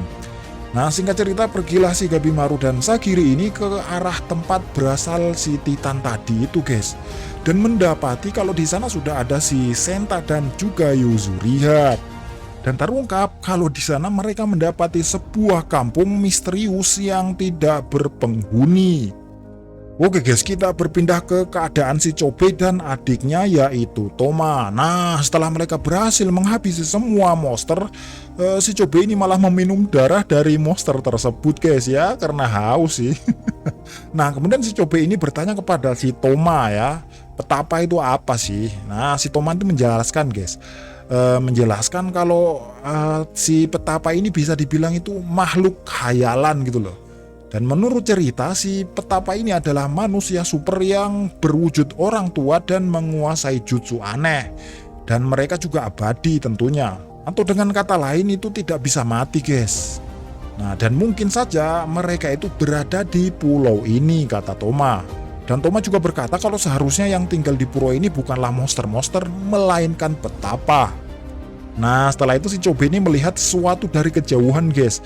Nah, setelah sampai di sana, si Chobe dan Toma ini mendapati kalau di sana ada dua manusia yang baku genjrot. Nah, dua orang misterius itu ternyata adalah salah satu seorang anggota penguasa Pulau Sing Sengkyo yang dipimpin oleh Tencent. Nah, perkenalkan nih, orang yang berambut kuning adalah Jufa dan orang yang berambut pink adalah Taofa. Nah, si Jufa ini berkata, kenapa ada manusia di pulau ini? Dan terungkap kalau si manusia jadi-jadian itu dapat merubah gender mereka, guys, sesuai keinginannya. Ya bisa gonta-ganti gitulah. Mau jadi cowok, mau jadi cewek, pokoknya sembarang terserah mereka itu ya, guys. Nah, kita kembali ke Gabimaru dan kawan-kawan. Nah, saat melihat desa tersebut, si Gabimaru menyadari kalau di belakangnya itu ada seseorang yang mengintipnya. Dan larilah seorang itu, Gabimaru pun langsung mengejarnya. Ketika si Gabimaru mendapatkan anak kecil itu, tiba-tiba diseranglah Gabimaru oleh monster kayu, guys. Habis itu lari lagi si anak kecil tadi ini. Kemudian tanpa pikir panjang, si Gabimaru mengejar anak-anak itu dan menyerahkan monster tersebut kepada Sagiri dan kawan-kawan. Ya, si Gabimaru ini sangat ambisius mengejar anak itu, guys, karena mungkin si anak itu tuh tahu mengenai pulau misterius ini. Nah, lantas si Sagiri pun langsung mengejar si Gabimaru karena dirinya berkewajiban mengawasi Gabimaru. Dan bertemulah si Yuzuriha dengan monster tersebut. Kemudian Yuzuriha membuang kacamata Senta karena tidak ingin Senta tahu jurus yang ingin dia keluarkan. Nah, kemudian si Yuzuriha ini kayak meminum sesuatu gitu loh, guys, hingga membuat tubuhnya itu mengeluarkan lendir. Oke, kita kembali ke Gabimaru yang kejar-kejaran dengan anak tadi. Nah, saat si anak tadi sudah terkejar, si Gabimaru itu langsung dibanting dengan teknik yang mana teknik itu tidak mungkin dikuasai oleh anak kecil, guys. Nah, kemudian si Sagiri menjelaskan kepada anak itu kalau dia tidak akan menyakitinya. Dan Sagiri hanya ingin berbicara, kemudian si anak kecil itu berhenti dan tiba-tiba malah mengeluarkan tinjunya. Nah, kemudian tiba-tiba si Gabimaru ini datang dan langsung menghentikan tinjuannya. Dan terungkap kalau anak ini memiliki kekuatan yang tidak diketahui Gabimaru, ya, kayak punya tenaga dalam gitu loh, guys. Nah, setelah itu si Gabimaru agak jengkel kan, dan langsung menarik akar-akar pohon di sekitarnya, kemudian mengikat anak kecil tersebut. Lantas si anak kecil tadi nangis dan si Sagiri meminta Gabimaru untuk menurunkan anak tersebut. Dan Sagiri pun menenangkan anak kecil tersebut hingga tidak menangis lagi. Oke, setelah itu si Yuzuriha pun berhasil mengalahkan si monster kayu tersebut. Nah, setelah itu betapa kagetnya Gabimaru dan kawan-kawan, monster kayu tersebut ternyata dapat berbicara. Dan dia berbicara agar memohon agar tidak menyakiti anak tersebut. Nah, lantas monster kayu tersebut menawarkan kalau dia akan membawa Yuzuriha dan kawan-kawan ke desa dan menceritakan menceritakan tentang misteri di balik ramuan keabadian. Ya, Yuzuriha pun langsung menolak. Nah, lantas si monster tadi itu langsung menawarkan Yuzuriha itu makanan, guys. Yuzuriha pun nolak lagi, dan ketika si monster tadi menawarkan kalau di sana ada permandian, si Yuzuriha pun langsung berkata, "Gas kalau itu mah." Nah, sampailah mereka ke desa tersebut dan terungkap kalau desa itu memang begitu bentuknya sejak 1000 tahun yang lalu. Nah, ketika di dalam rumah, si Gabimaru hendak ingin bertanya perihal ramuan keabadian tersebut. Lantas Yuzuriha memotong pertanyaan Gabimaru dan berkata kalau ngomongnya nanti saja dan sekarang waktunya untuk mandi. Nah, mandilah si Yuzuriha ini dengan ditemani Sagiri. Nah, Gabimaru dan Senta ditawari makanan hingga membuat si Senta ini ngiler habis-habisan, guys. Mau dimakan takut ada racunnya, mau ndak dimakan lapar. Nah, lantas si monster tersebut menjelaskan kalau buah itu tidak ada racunnya. Lantas Gabimaru bertanya, apa hubungan si monster tersebut dengan anak tadi? Kemudian monster tersebut tidak mau menjawab karena itu adalah urusan pribadi. Nah, bertanyalah si Gabimaru perihal ramuan keabadian serta lokasinya. Kemudian datanglah si Yuzuriha dan Sagiri dan mereka pun makan di sana. Si monster tersebut bertanya kepada Gabimaru, kenapa kau tidak makan? Si Gabimaru menjawab, kalau dia datang ke pulau ini bukan untuk makan. Nah, kemudian si monster tadi ini menjelaskan guys, kalau dia tuh selaku orang di pulau ini menyebut pulau ini yaitu bernama Kotaku, tempat tinggal para dewa yaitu Shinsengkyo. Dan menjelaskan kalau ramuan keabadian memang benar ada sejak zaman dahulu kala. Nah, di dalam legenda si monster ini menyebutnya dengan sebutan Tan. Nah, dan Tan ini adalah ramuan sumber kehidupan abadi. Dan monster tersebut menggambarkan kalau di pulau ini tuh terbagi menjadi 3 daerah. Yang pertama, pantai dan hutan adalah daerah Eshu. Kemudian lapisan kedua adalah daerah yang bernama Hojo. Dan desa ini tuh terletak di daerah Hojo. Dan ramuan Tan berada di dalam kabut di pusat pulau ya. Daerahnya tuh bernama Horai guys. Nah, kemudian si Gabimaru bertanya, apakah kalian punya bukti kalau ramuan keabadian itu memang benar adanya? Lantas monster itu menjawab, suatu saat kalian pasti akan tahu jikalau menemui Tuan Tencent dan anggota-anggotanya. Nah, ramuan itu tuh berefek tidak akan mati bagi peminumnya, ya tidak akan tua dan sosoknya akan indah dan sempurna. Kalian mungkin pernah melawan monster-monster aneh semenjak datang ke pulau ini, dan kekuatan Tuan Tencent jauh melebihi apapun dan tidak ada orang yang dapat menandinginya. Nah, kemudian si monster itu lanjut berkata guys, nah, kalian pasti heran kan kenapa aku menyambut kalian dan bercerita dengan santainya. Yaitu sebagai tanda bentuk belas kasihku karena ini akan menjadi permintaan terakhir kalian. Dan semua manusia yang sampai di pulau ini perlahan akan mati dihabisi oleh Tuan Tencent. Nah, setelah si monster itu mengatakan hal tersebut guys, si Gabimaru dan Yuzuriha ini langsung menodongkan senjata kepadanya. Nah, lantas monster tersebut berkata kalau dia itu tidak memihak atau tidak memusuhi siapapun. Dan dia hanya mengatakan kenyataan, semua penyusup di pulau ini akan dibunuh oleh Tuan Tencent. Nah, lantas si Gabimaru ini berkata guys, siapakah Tuan Tencent? Kemudian monster itu menjawab kalau Tuan Tencent adalah orang paling penting di pulau ini. Dialah yang memerintah para Shoshin, ya anggota-anggotanya tadi itu, dan menghukum para pendosa. Terungkap kalau para pendosa yang disebutkan tadi adalah manusia yang menyusup ke pulau ini. Nah, si manusia yang mati ini akan menjadi bunga sebagai bentuk penyucian dosanya. Dan terungkap kalau manusia yang sudah menjadi bunga itu adalah merupakan sumber dari ramuan Tan, guys. Nah, si Gabimaru ini berjalan menuju pemandian dengan ditemani Sagiri. Kemudian Sagiri berkata, apakah informasi mereka dapat dipercaya? Kemudian Sagiri mengingat penjelasan monster tadi dan terungkap kalau nama monster tadi adalah Hoko. Sedangkan gadis kecil tadi bernama Mei. Dan kami lahir dan tumbuh besar di pulau ini selama ratusan tahun, kata Hoko. Nah, si Hoko ini memohon kalau dirinya dan Mei ini hanya ingin tinggal di sini dengan damai dan meminta Gabimaru dan teman-teman untuk tidak mengganggunya. Nah, sampailah si Gabimaru di tempat permandian dan melihat kalau di sana ada Mei yang sedang mandi juga. Lantas Mei ini menangis guys ya, karena si Gabimaru itu langsung masuk gitu loh dan melihat si Mei ini bugil. Nah, si Gabimaru pun lantas membuka banyunya dan hendak membasuh lukanya. Dan berkata kalau di desainnya itu biasanya ya tidak pandang usia dan kelamin saat hendak mandi. Nah, di sana terlihat kalau tubuh si Gabimaru ini tidak mulus alias banyak lukanya guys. Dan mandilah mereka semua dan si Gabimaru membasuh lukanya sendiri, sedangkan si Mei dimandikan Sagiri dan dipakaikan sampo hingga membuat rambutnya itu berkilau dan membuat si Mei ini senang guys. Ya namanya anak yang tidak pernah dibesarkan orang tua lah, ya biasalah nggak tahu apa-apa soal kehidupan gitu loh guys.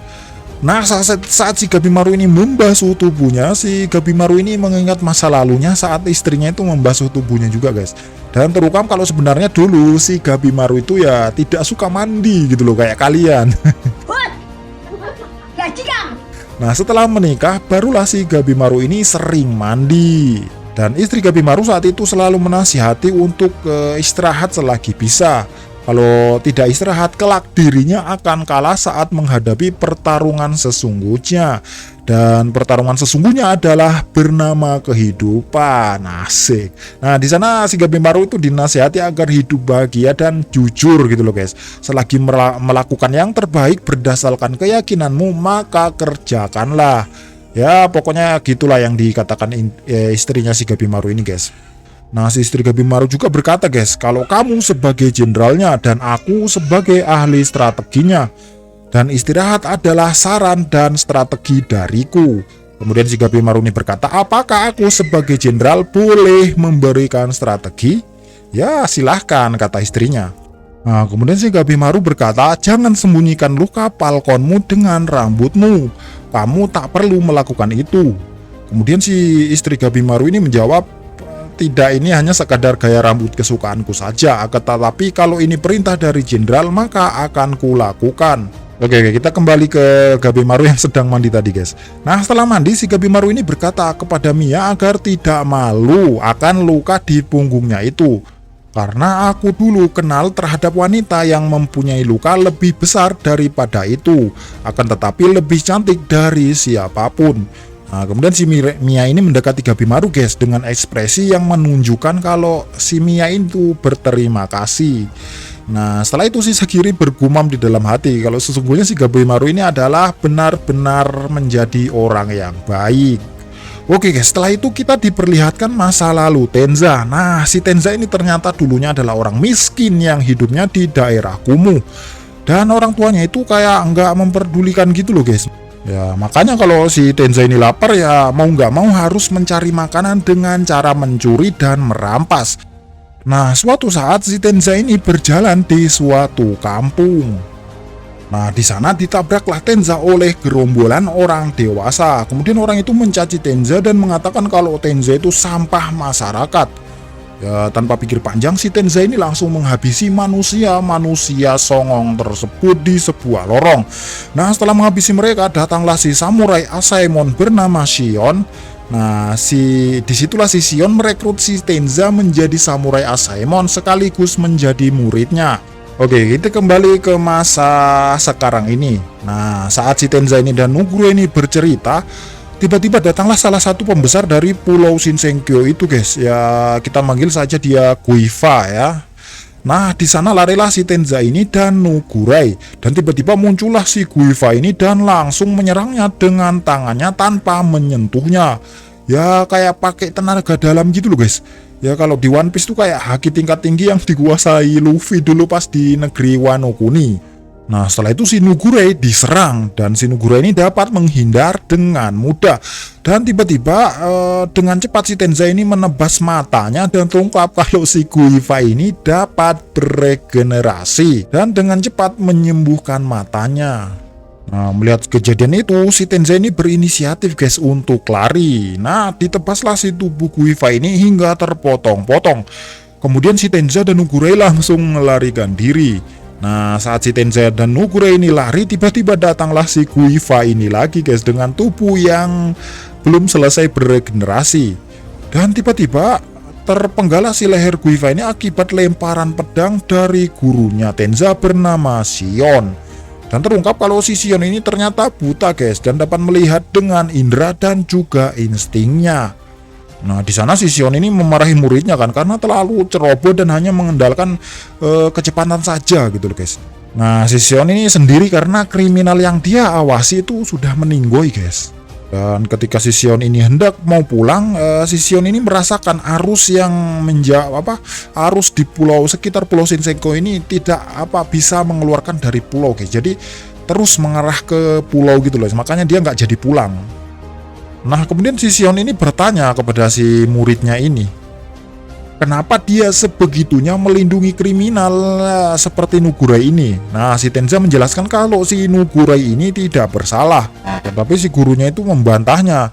Jika itu perintah, maka kita sebagai samurai Asaemon tidak boleh melanggar perintahku, Shogun. Kemudian si Tenza ini berkata, kenapa kau dulu menyelamatkanku yang bisa dibilang kriminal gitu? Nah, gurunya pun menjawab kalau dulu aku menyelamatkanmu karena aku melihat potensi di dalam dirimu. Nah, kemudian si Tenza juga mengatakan begitu pula guys. Kalau aku tuh merasakan kalau di dalam diri Nugura ini ada potensi sehingga aku menyelamatkannya. Nah, mendengar itu si Sion pun tersenyum dan menarik pedangnya.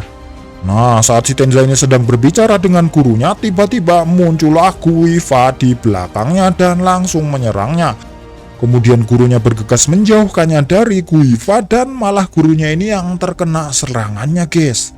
Nah, kemudian majulah si Tenza ini untuk menebasnya, akan tetapi serangannya itu berhasil dihindari karena si Guiva ini sudah hafal pola serangan Tenza. Kemudian si Tenza ini kembali menggunakan jurus andalannya dan alhasil Guiva ini malah dengan mudah menghindari tebasannya dan langsung muncul di depan Tenza dengan berkata, "Sudah kubilang kalau aku itu sudah terbiasa dengan pola seranganmu." Nah, lantas si Guiva ini menyentil Tenza hingga organ intim di tubuh Tenza itu berlubang akibat sentilan Guiva. Gile, bisa lubang gitu, guys. Dan setelah itu kita diperlihatkan masa lalu Tenza. Kalau dulu setelah gurunya membawanya ke klan Yamada, si Tenza ini berperilaku songong gitu loh, guys. Songong, acuh tak acuh terhadap gurunya, ya intinya bodoh amat lah terhadap gurunya. Nah, setelah diajari oleh gurunya, si Tenza ini berkali-kali gagal dan tidak bisa mengalahkan gurunya, guys. Dan gurunya berkata kalau yang membuat Tenza ini kalah adalah membiarkan emosi mengandalkannya. Ya, emosinya mengandalkannya, kemarahannya, dan juga keraguannya. Dan terungkap pada awalnya si Tenza ini tidak ingin menjadi seorang samurai, guys. Nah, kemudian si gurunya ini menasihatinya kan, "Aku tidak memaksamu menjadi seorang samurai.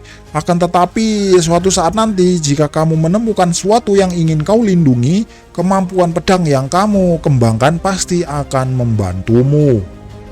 Nah, setelah si Tenza ini dinasihati oleh gurunya, si Tenza ini malah ingin berhenti belajar berpedang, guys. Oh lah, gemblong. Ya, intinya sudah muak dan dengan pelajaran gurunya itu yang ketat. Nah, kemudian si Sion selaku gurunya mengizinkannya untuk keluar, tapi dengan satu syarat. Nah, syaratnya ini ya, si Tenza ini harus berhasil mendaratkan satu serangan atau satu pukulan dengan menggunakan pedangnya kapan saja, di mana saja kepada gurunya tersebut. Oke, keesokan harinya si Tenza ini hendak kabur diam-diam, guys. Nah, di sana si Tenza ini bertemu Ezen dan si Ezen berkata, "Sebelum kau pergi, temani aku dulu jalan-jalan." Nah, dibawalah si Tenza ini jalan-jalan kan, dan ternyata si Tenza ini dibawa ke makam mantan muridnya gurunya Tenza yang sudah meninggal bernama Tessin. Nah, kemudian si Ezen ini menceritakan, guys, kenapa si Tessin ini bisa meninggal. Dan terungkap kalau dulu si Sion atau si gurunya Tenza ini mengajari seorang murid yang sifatnya itu ya sama kayak Tenza ini, guys. Bandel, suka membangkang, sombong, susah diatur lah pokoknya. Nah, suatu saat si Tessin ini mau keluar dari dojo dan hidup sesuka hatinya. Nah, setelah beberapa bulan si Sion ini pergi untuk mengeksekusi seseorang. Dan setelah Sion mengangkat pedangnya, si Sion ini tidak menurunkan pedangnya, guys. Nah, tebak siapa coba yang dieksekusi? Dan ternyata si Sion ini menyadari, guys, yang akan dieksekusi itu adalah si Tessin, yaitu mantan muridnya. Ya, walaupun mukanya ditutup, si Sion ini tahu, guys, karena dia itu melihat dengan indera dan instingnya, guys. Ya, mau tidak mau si Sion ini langsung memenggal mantan muridnya tersebut karena ya perintah perintah dari atasan gitu loh.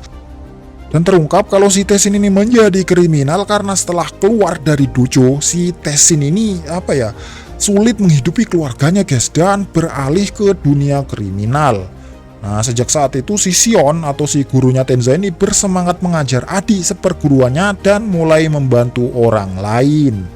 Dan si Ezen ini menasihati si Tenza, guys, kalau mau menjalani hidup seperti bajingan, ya mungkin saja kau akan berakhir dengan cara yang sama. Nah, setelah dinasihati si Ezen ini, si Tenza ini mengajak gurunya berduel. Dan setelah bertarung beberapa saat, ya tentunya si Tenza ini masih saja belum berhasil mengalahkan gurunya, guys. Dan setelah beberapa waktu, si Tenza ini berhasil mendaratkan satu pukulan ke gurunya dan meminta gurunya untuk terus mengajarinya ilmu berpedang. Oke, kita kembali ke keadaan Tenza saat ini. Nah, saat si tubuhnya itu sedang bolong, si Tenza ini berusaha melawan dengan sekuat tenaga untuk mengulur waktu agar Nugurai dan gurunya itu dapat kabur. Nah, kemudian si gurunya ini malah maju, dan ketika sudah dekat si gurunya ini memahami maksud dari Tenza, dan akhirnya si gurunya ini berhasil kabur dengan membawa si Nugurai. Nah, saat ini si Tenza ini menghajar si Guifa ini dengan sisa-sisa kekuatannya, guys. Sampai akhirnya ya Tenza ini ya meninggoy. Nah, si Shion itu mundur karena saat ini si Shion itu tidak bisa mengalahkan Guifa, guys. Dan si Shion ini bersumpah suatu saat dia akan membalaskan dendam muridnya tersebut. Nah, oke, sebelum Mimin mulai, Mimin klarifikasi dulu nih. Kalau episode kemarin tuh guys, Mimin salah rangkum ya guys. Ya, sebenarnya itu Tuan Tencent terdiri dari 7 orang guys. Dan yang ke-8 adalah pemimpinnya. Nah, kemarin Mimin salah menilai karakter guys, menamai karakter yaitu Guifa. Nah, sebenarnya yang Mimin anggap Guifa itu bernama Sujin guys. Dan ternyata si Mei itu merupakan salah seorang dari Tuan Tencent tersebut guys. Namun dia itu dibuang. Ya gimana ya, dia dibuang itu karena tidak setuju dengan ketua mereka yang mengubah nyawa manusia menjadi tan. Makanya dia melarikan diri di Horai dan hidup di Hojo bersama Hoko. Oke, kita lanjutkan saja ceritanya guys, jangan kebanyakan spoiler, nanti nggak seru. Oke, kita kembali ke Gabimaru dan kawan-kawan. Nah, di sana terlihat kalau Senta pusing 7 keliling guys, karena memecahkan misteri yang begitu banyak. Dan akhirnya Sagiri menyuruh Senta agar istirahat dan dirinya berjaga malam ini. Ya, tapi si Senta ini malah menolak dan ingin berjaga. Dan ternyata pas jaga si Senta ini malah ketiduran guys. Dan akhirnya si Gabimaru memutuskan untuk pergi ke Horai atau lokasi pusat pulau untuk mendapatkan ramuan keabadian guys. Padahal Gabimaru tahu kalau pergi ke Horai tanpa rencana itu sangat berbahaya. Nah, setelah itu sampailah si Gabimaru di suatu tempat yang dimana itu di sana banyak sekali patung kayu yang mirip dengan Hoko gitu loh guys. Tapi bedanya patung kayu ini tidak bergerak. Dan di sana terlihat kalau patung itu berpose kayak menyembah sesuatu gitu loh guys. Kemudian si Gabimaru ini melanjutkan perjalanan ke Horai. Di sana dia terus berpikir tentang perkataan Hoko kalau Horai ini adalah merupakan Shinsenkyo yang sebenarnya, tidak seperti Eishu dan juga Hojo. Nah, setelah itu sampailah si Gabimaru di gerbang Horai. Dan si Gabimaru ini langsung disambut oleh Sujin, yaitu salah seorang dari pembesar Tencent yang tadinya membunuh si Tenza. Nah, di sana si Sujin ini terlihat kecapean guys, karena tadinya itu sudah melawan manusia yang sama seperti Gabimaru, yaitu si Tenza. Dan si Sujin ini malah menyuruh Gabimaru untuk pergi coba, karena si Sujin ini sudah capek guys. Dan akhirnya si Gabimaru tidak mau pergi dan si Sujin pun langsung menyerang Gabimaru. Dan terjadilah pergelutan di sana. Setelah bergelut beberapa saat, si Gabimaru menyadari kalau si Sujin ini persis seperti apa yang dikatakan Hoko gitu guys. Yaitu makhluk yang dapat abadi dan dapat regenerasi dengan cepat. Kemudian si Gabimaru membakarnya dengan jurus api sucinya. Dan tiba-tiba menyerahlah si Sujin ini walau tubuhnya masih gosong guys. Ya akibat api suci dari Gabimaru. Dan setelah si Gabimaru terlempar akibat serangan dari Sujin, si Gabimaru ini bertanya kepadanya, apakah kau adalah Tuan Tencent? Iya, saya Tuan Tencent yang menciptakan PUBG. Tapi bohong. Nah, si Sujin ini tidak menjawab guys. Dan lanjutlah perbaku hantaman di sana. Dan setelah si Sujin ini terkena serangan dari Gabimaru, Sujin ini berkata guys, sebelumnya saya sudah melawan manusia sama sepertimu, akan tetapi baru kali ini selama ratusan tahun aku baru mendapati manusia sekuatmu. Nah, singkat cerita, setelah baku hantam beberapa saat, si Sujin ini terkena serangan yang serangan itu dapat melukai si Sujin ini guys. Dan terungkap kalau si Gabimaru menggunakan serangan yang sama seperti yang digunakan Mei tanpa dia sadari guys. Nah, nanti akan Mimin jelasin nih kenapa si Sujin ini bisa terluka dan misteri bagaimana si manusia abadi ini bisa dikalahkan. Pokoknya pantengin terus nih video, guys. Nah, setelah itu si Sujin ini memfokuskan kekuatan tenaga dalamnya di tangannya, guys, dan menembakkannya ke Gabimaru hingga membuat Gabimaru sekarat.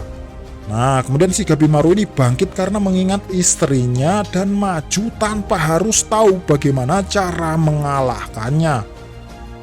Pokoknya maju saja, rausah wedi, rausah mundur. Dan akhirnya saling bertukar pukulanlah si Gabimaru dan si Sujin ini, guys. Sampai akhirnya si Gabimaru berhasil mengalahkan Sujin ini dengan kecepatan tangannya dan mengalahkan kecepatan regenerasinya. Nah, setelah si Sujin ini sekarat, si Sujin ini mengeluarkan jurus terakhirnya dan kekuatan terakhirnya gitu loh, guys, hingga membuatnya menjadi monster bunga raksasa. Nah, setelah itu si Gabimaru disetrum dan dihajar habis-habisan. Nah, pas si Gabimaru ini sekarat, si Gabimaru ini berhalusinasi, guys, kalau dirinya itu baru bangun dan langsung disambut oleh istrinya. Dan semua itu rasanya seperti mimpi. Nah, di sana si Gabimaru meneteskan air mata, guys, dan bersyukur dan menganggap kalau itu semua mimpi beneran. Nah, setelah si istrinya ini menawarinya teh, si Gabimaru ini tersadar di dalam mimpinya coba, dan merasa senang karena bisa bicara dengan istrinya walaupun di dalam mimpi. Nah, dan kemudian si Gabimaru ini berkata, mungkin aku tidak akan bisa kembali ke rumah lagi. Nah, di dunia nyata terlihat kalau si Gabimaru ini sedang dililit oleh Sujin yang sudah berubah menjadi monster bunga, guys. Nah, di sana si Gabimaru ini terlihat masih saja melawan tanpa dia sadari gitu, guys. Dan mengingat kata-kata gurunya dulu tentang aturan ninja nomor 20, jikalau seorang ninja diambang kematian, kau hendak memeras habis kehidupanmu untuk memberikan luka fatal pada musuh sebelum meninggoy. Dan terungkap kalau guru Gabimaru ini sudah melatih Gabimaru menerapkan hal tersebut secara insting. Ya, maksudnya secara tidak sadar pun Gabimaru masih bisa menjalankan aturan tadi, guys. Nah, di sana terlihat seluruh badan Gabimaru itu diselimuti dengan api suci hingga membakar tentakel Sujin dan membuatnya terjatuh di tanah. Nah, ketika si Sujin ini hendak menembakkan serangan petir terakhir kali, tiba-tiba datanglah si Mei ini menyelamatkan si Gabimaru hingga membuatnya jatuh ke sebuah jurang. Nah, kemudian si Sujin ini berubah menjadi semula dan terlihat kalau si Sujin ini menjadi tua gitu loh, guys, karena kehabisan energi Tao yang ada di dalam tubuhnya. Oke, keesokan harinya si Sentai ini meminta maaf kepada Sagiri karena kelalaiannya menjaga Gabimaru. Nah, kemudian mereka memutuskan untuk pergi ke Horai mencari Gabimaru dengan ditemani Hoko. Karena Hoko pun khawatir dengan Mei karena si Hoko hari ini tuh tidak melihat Mei dimanapun. Nah, di perjalanan si Yuzuriha bertanya kepada Hoko mengenai Tuan Tenshen. Kemudian Hoko menjelaskan kalau Tuan Tenshen itu adalah satu dari 7 petapa. Oke, guys, sekarang kita diperlihatkan keadaan 7 Tuan Tenshen nih, guys.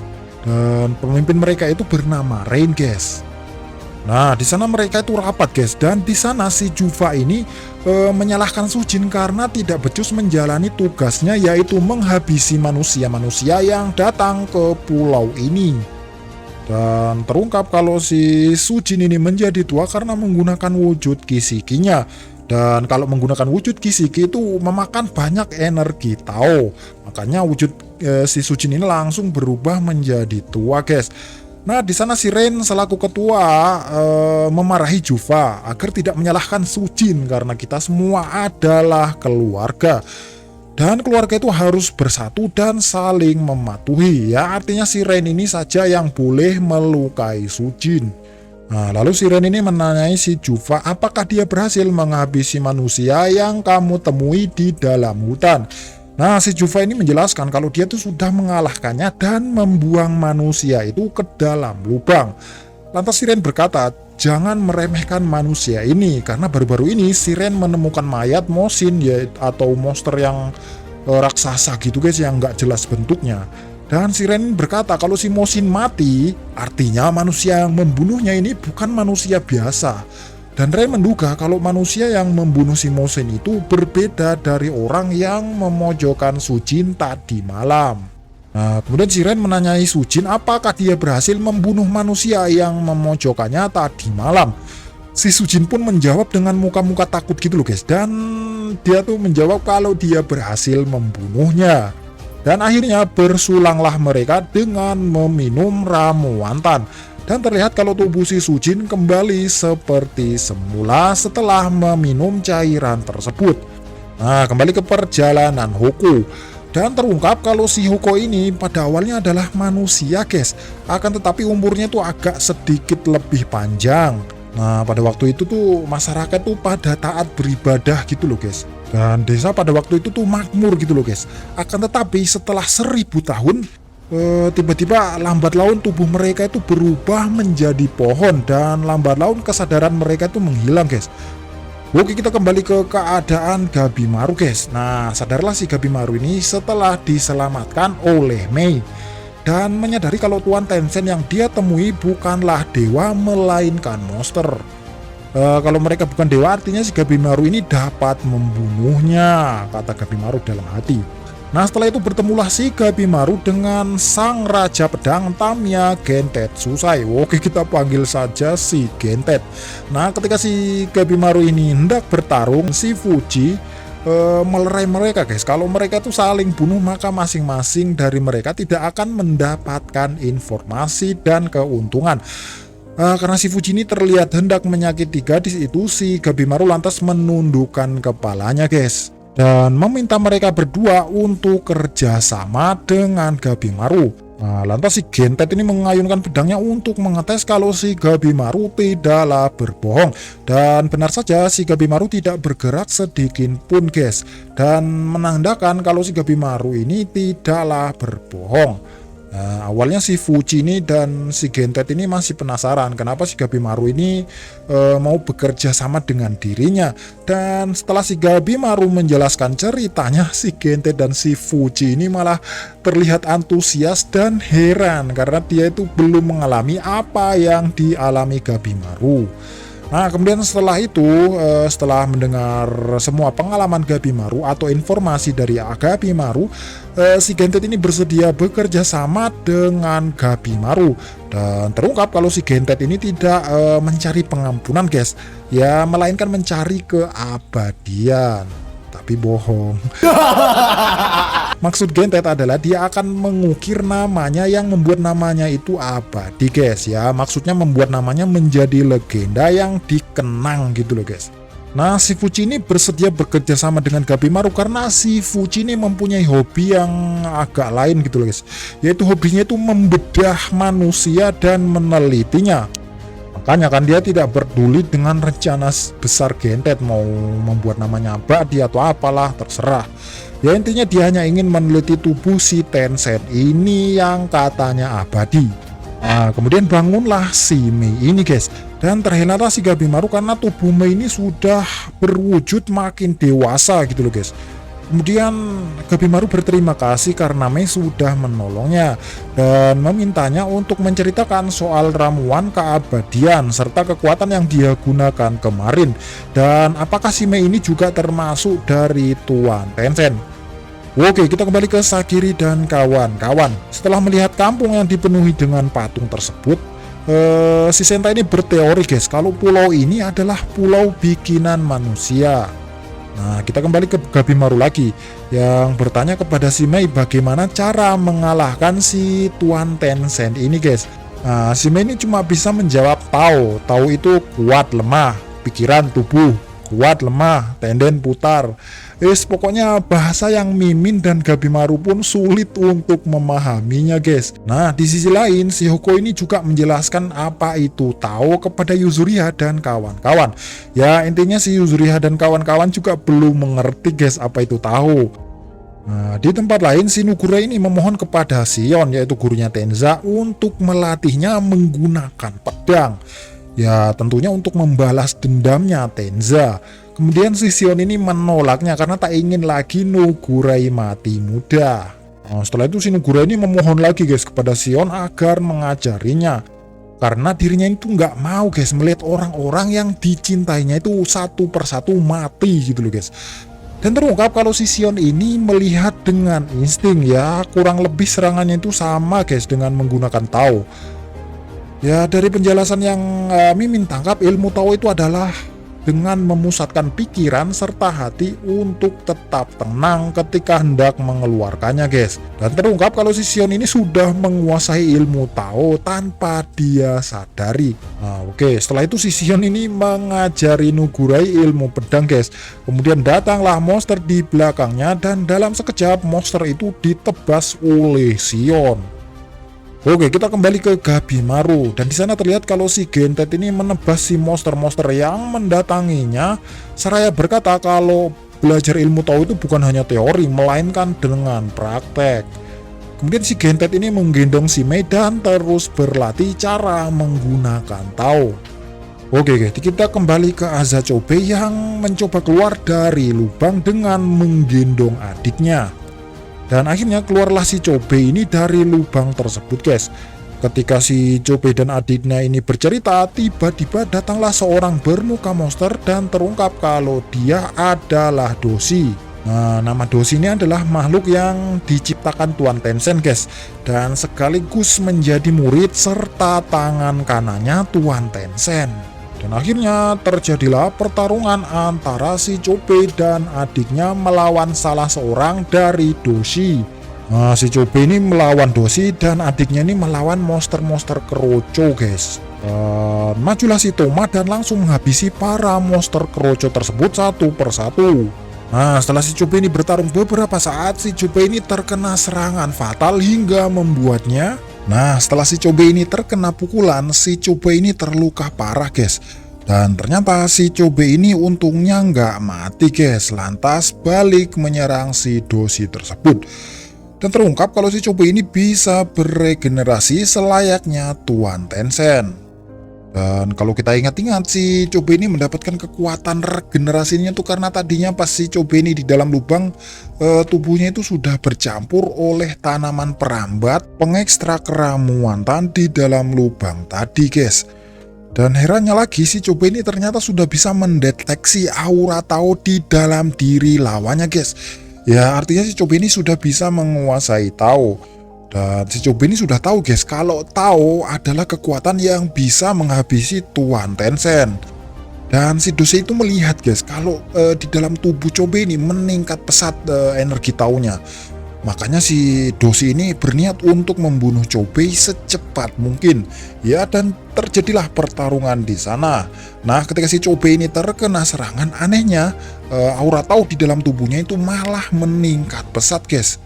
Semakin diserang semakin meningkat pesat auranya. Melihat itu semua, si Doshi makin panik nih, bahkan ketakutan karena si Chobe ini berhasil melihat aura Tao yang ditembakkan kepadanya. Nah, saking paniknya si Doshi ini memanggil Shoshin guys. Akan tetapi para Shoshin atau monster-monster keroco tadi sudah dihabisi Toma. Setelah itu majulah si Chobe dan langsung menembakkan kekuatan Tao yang baru dia kuasai hingga Tao milik Doshi ini lambat laun makin habis. Nah, kemudian si Chobe ini menyuruh adiknya mengikat Doshi untuk menanyai lebih lanjut misteri tentang Shin Senkyo. Nah, kita kembali ke Gabimaru dan kawan-kawan. Di sana terlihat kalau si Gentet ini terus-menerus menebas monster, dan terlihat kalau si Mia menasihati si Gentet kalau Tao itu bukan cuma kekuatan saja, akan tetapi dengan menggabungkan kekuatan dan kelemahan. Ya, kira-kira begitulah maksud Mei. Nah, di sana juga terlihat si Gabimaru yang belum memahami kekuatan Tao ini, guys.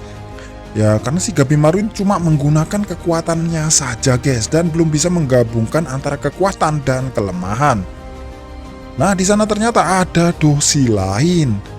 Dan ketika Doshi itu melihat Mei, si Doshi itu langsung mengambil Mei dari Gentet dan menjelaskan status Mei saat ini kepada Gabimaru dan kawan-kawan.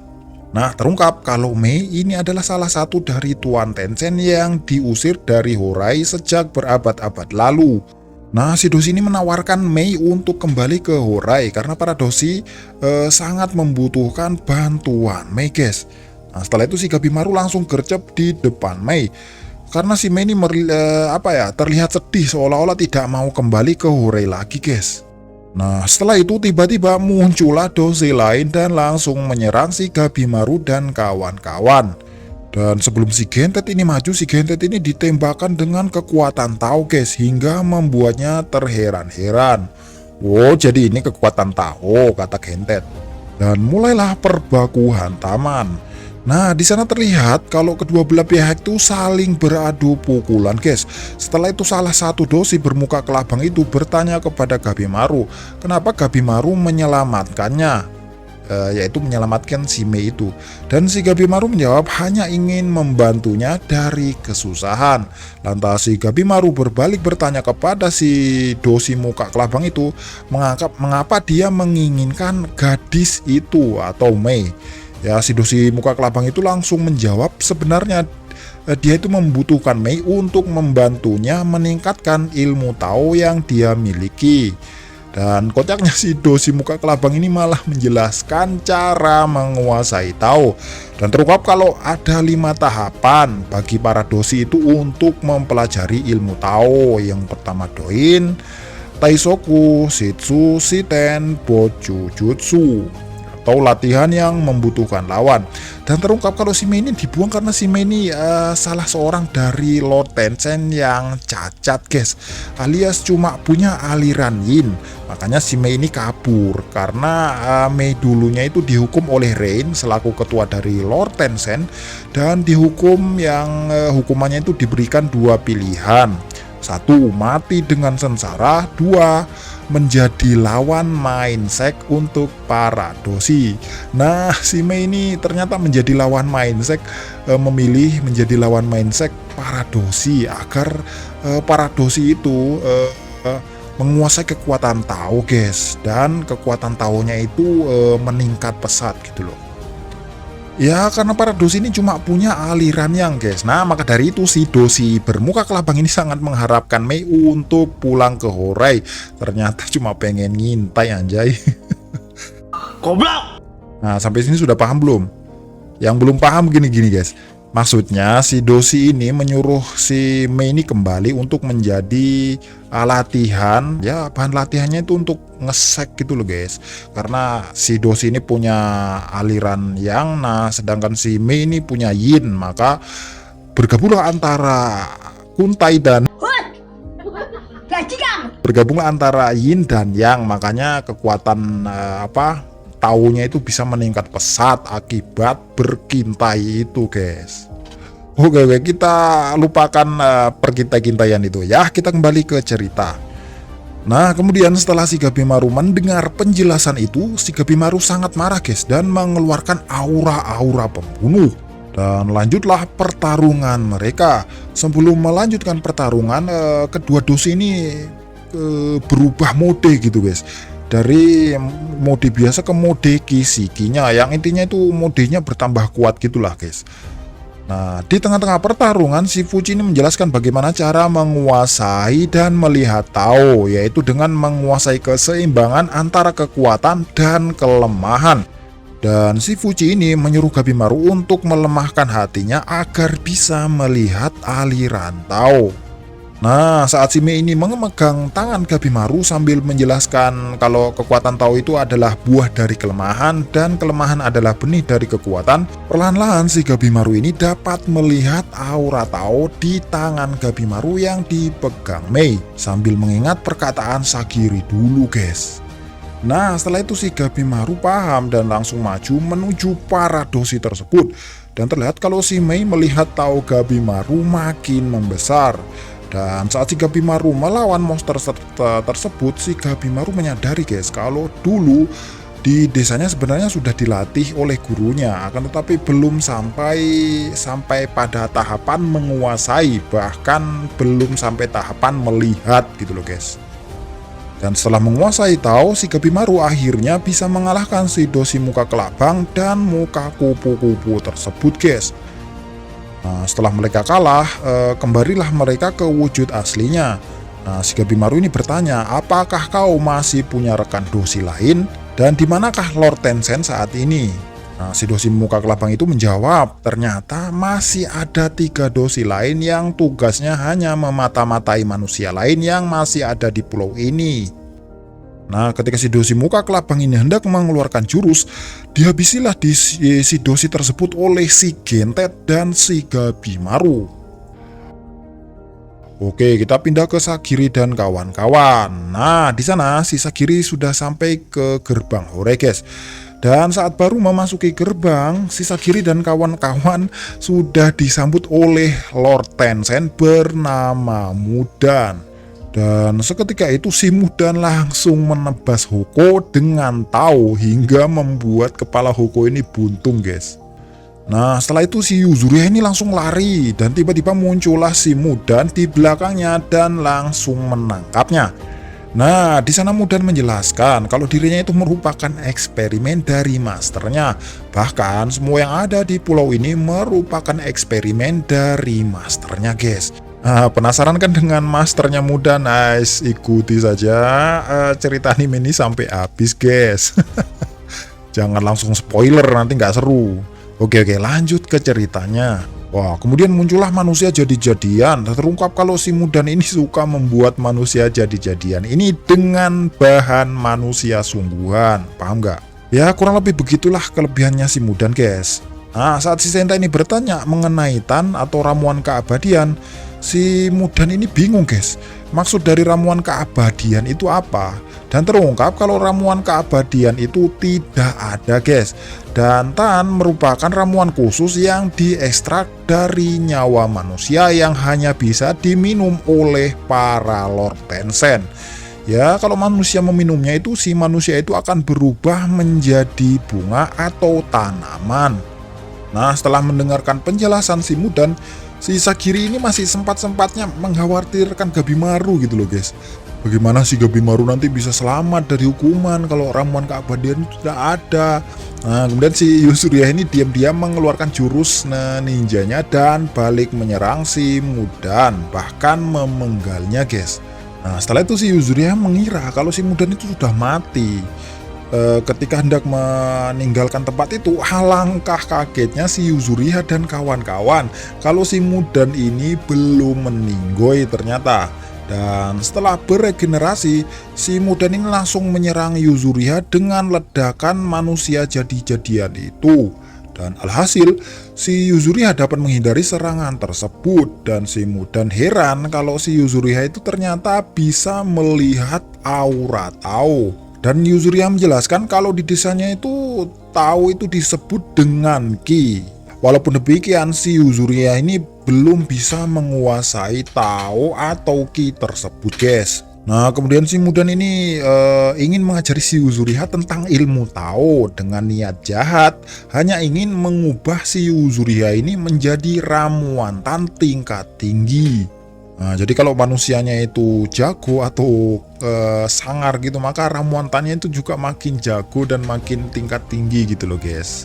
Nah, kemudian si Mudan ini menembakkan Tao kepada Sagiri untuk menunjukkan bagaimana cara menggunakan Tao kepada Yuzuriha.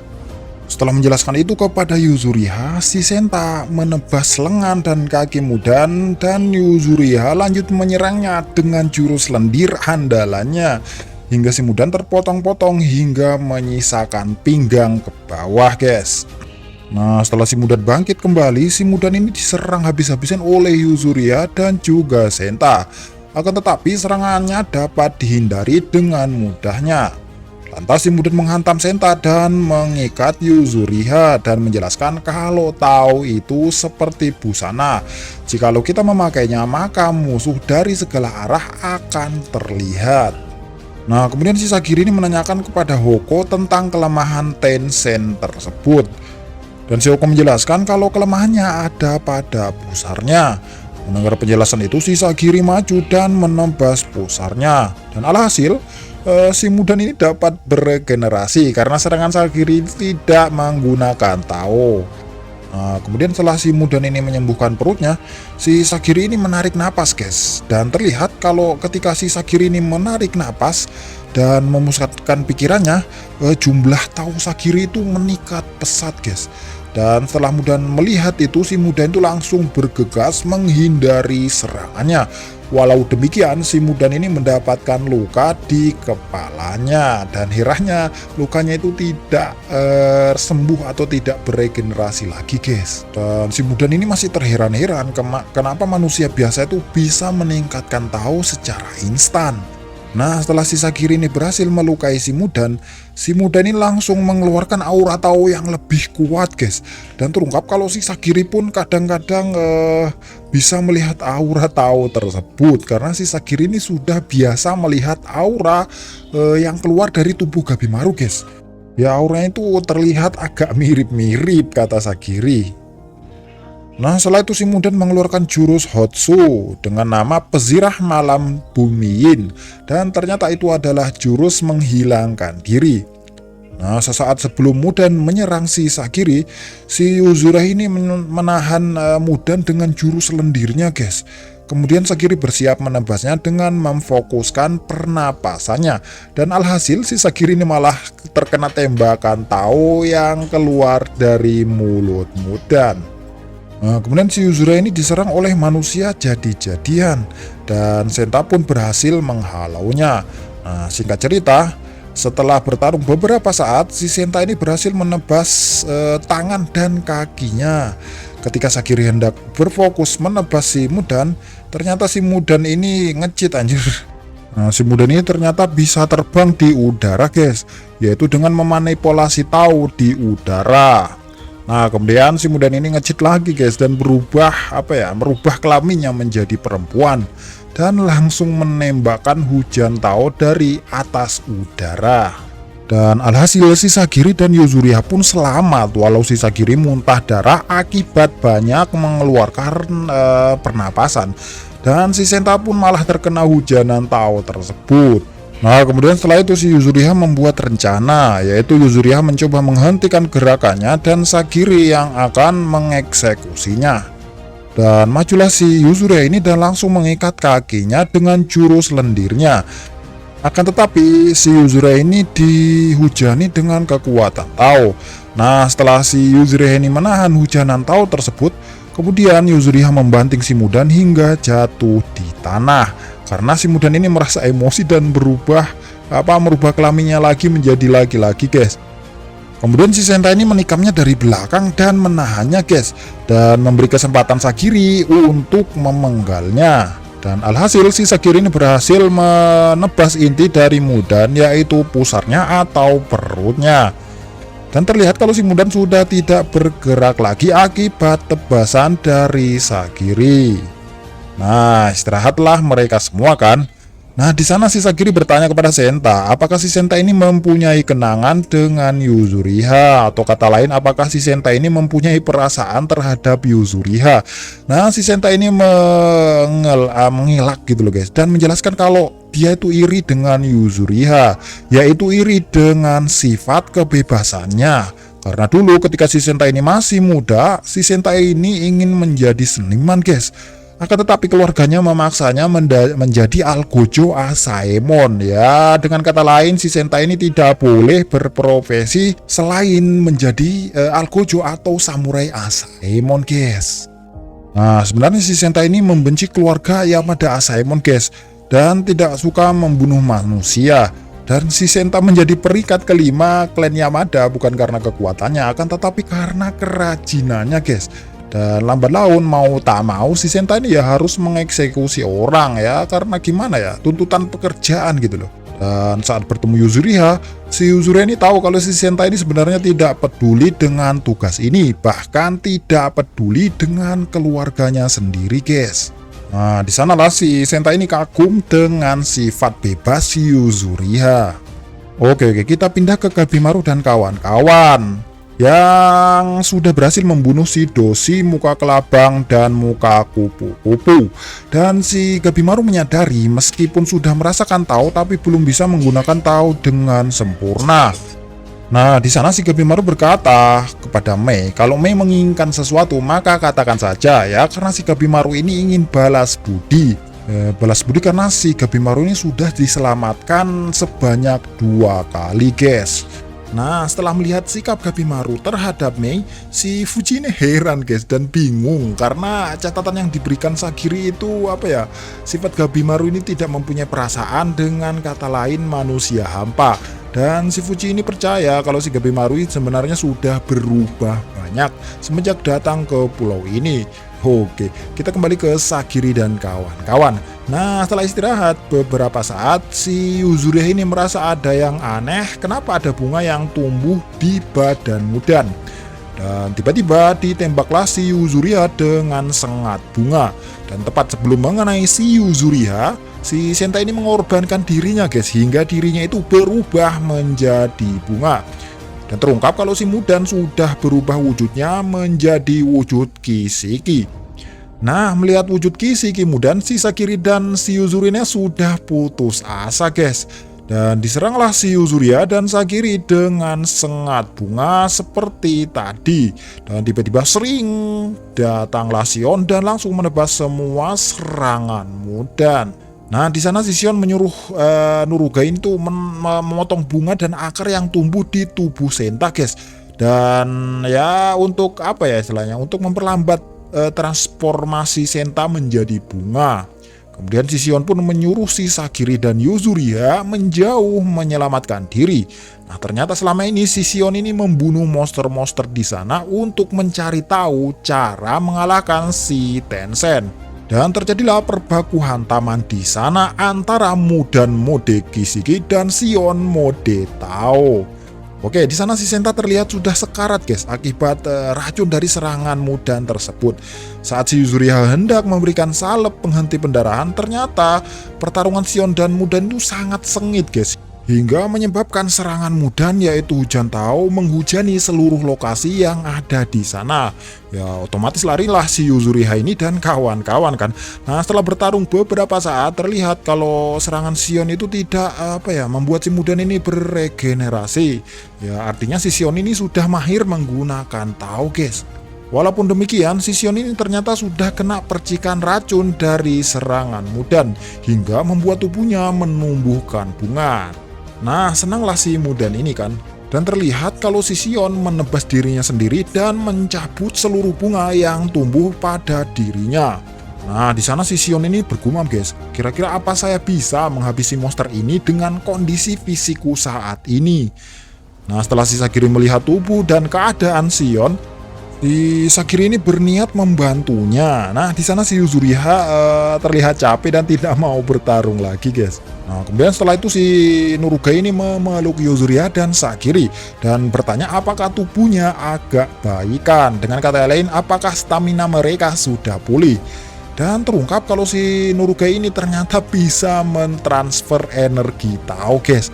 Dan majulah si Sagiri dan Nurugai membantu Shion. Dan Sagiri menceritakan kepada Shion kalau kelemahan Tencent itu ada pada perutnya atau pusarnya. Dan untuk mencegah goresan dan racun dari serangan Mudan, makanya si Yuzuriha ini memberikan cairan lendir kepada tubuh Sagiri dan Nurugai. Dan pergelutan pun kembali dimulai. Terlihat di sana kalau pergerakan Nurugai ini sangat elastis dan lincah, sehingga serangan Mudan bisa dihindari dengan mudah oleh Nurugai. Setelah si Sagiri mengalihkan pandangan Mudan, si Shion ini mencari posisi enak untuk menebas pusarnya, guys. Dan alhasil si Shion ini berhasil memotong kedua kakinya, walau sangat kesulitan sih. Nah, setelah si Mudan ini tumbang, bukannya sedih malah ketawa ngakak gitu loh guys, serta menghujani Sagiri dan kawan-kawan dengan laser Tao. Akhirnya mundurlah si Sagiri ini kan. Nah, si Shion ini karena sudah benci dan dendam banget kepada si Tencent ini, si Shion ini tetap maju walaupun dihujani dengan goresan-goresan racun dari Mudan. Kemudian si Mudan ini hendak menyerangnya dengan tangannya, akan tetapi ditahan oleh Sagiri dan Nurugai. Dan sampailah Shion di dekat tubuh Mudan. Nah, di sana si Shion berusaha fokus, guys, dan memusatkan energi Tao ke pedangnya. Nah, sebelum si Shion ini menebasnya, si Senta ini berteriak kalau si Tencent ini sudah berubah wujud menjadi bunga, maka pusarnya itu ada pada ovula, atau dengan kata lain itu pusarnya ada pada bijinya, dan bijinya itu ada di pertengahan kelopak bunga. Dan akhirnya si Sion menebasnya dan berhasil membunuh si Mudan. Dan tepat sebelum si Mudan ini terbunuh, si Mudan ini malah berkata terima kasih karena telah membunuhnya. Ya menurut Mimin sih sebenarnya si para Tensei ini sudah bosan hidup guys. Ya gimana nggak bosan gitu loh, 1000 tahun hidup ya cuma hidupnya tuh gitu-gitu aja di pulau itu guys. Nggak ada hiburan lain selain esek-esek gitu loh. Nah makanya pas Mudan dibunuh ini malah berterima kasih kan. Oke, kembali ke cerita utama. Nah setelah mereka berhasil membunuh si Mudan, terlihat kalau si Senta sudah tidak bisa bertahan lagi. Nah kemudian si Sagiri menyuruh Yuzuriha untuk memberikan salep. Namun Yuzuriha lebih memprioritaskan Sion ya, karena salepnya tuh tinggal satu guys. Ya percuma juga kan mau disalepin si Senta ini, nggak bakalan bertahan lama lagi gitu loh. Nah sebelum si Senta ini meninggoy, si Yuzuriha menenangkan Senta untuk melepaskan semua pikiran ego yang ada di dalam diri Senta. Dan si Yuzuriha menyuruh si Senta memikirkan hal-hal yang dia sukai tanpa harus memikirkan keluarganya yang memaksanya menjalani hidup yang tidak dia sukai. Nah, akhirnya si Senta ini meneteskan air mata guys. Dan beruntung karena si Senta ini bisa meninggoy di lengan orang yang dia kagumi. Nah setelah itu berceritalah mereka, dan sebelum mereka saling bercerita, si Sion ini menyarankan agar mereka berpindah tempat dulu. Dan terlihat kalau si Sagiri meneteskan air mata tepat di atas makam si Senta. Nah kemudian si Yuzuriha ini berkata kan, ya intinya si Sagiri ini tidak akan membiarkan satu orang pun meninggoy dan berusaha sebisa mungkin untuk kembali hidup-hidup di pulau ini. Oke, kita kembali ke Gabimaru. Dan ketika si Gabimaru ini sadar dari pingsannya, si Gabimaru ini langsung refleks melompat dengan waspada. Dan terungkap kalau si Gabimaru ini tidak mengingat semua kejadian kemarin guys. Habis make tahu malah lupa ingatan, kocak. Nah kembali ke Sagiri. Bukannya malah kabur dari tempat tersebut, si Sagiri dan kawan-kawan malah masuk lebih dalam ke inti pulau Shinsengkyo. Dan ternyata si Sagiri dan kawan-kawan itu hanya mencari tempat untuk beristirahat malam ini. Nah, di sana si Sion berkata kepada Sagiri untuk berhati-hati karena kalau menggunakan Tao terlalu banyak bisa menguras energi kehidupan. Kalau kamu menggunakan Tao lebih banyak maka ada kemungkinan dapat menyebabkan perubahan fisik, mental, bahkan kehilangan kesadaran dan ingatan. Ya kayak keadaan Gabimaru ini loh guys, habis pakai Tao habis-habisan malah hilang ingatan, kocak. Goblok! Dan kemungkinan terburuknya ketika menggunakan Tao hingga habis yaitu kematian.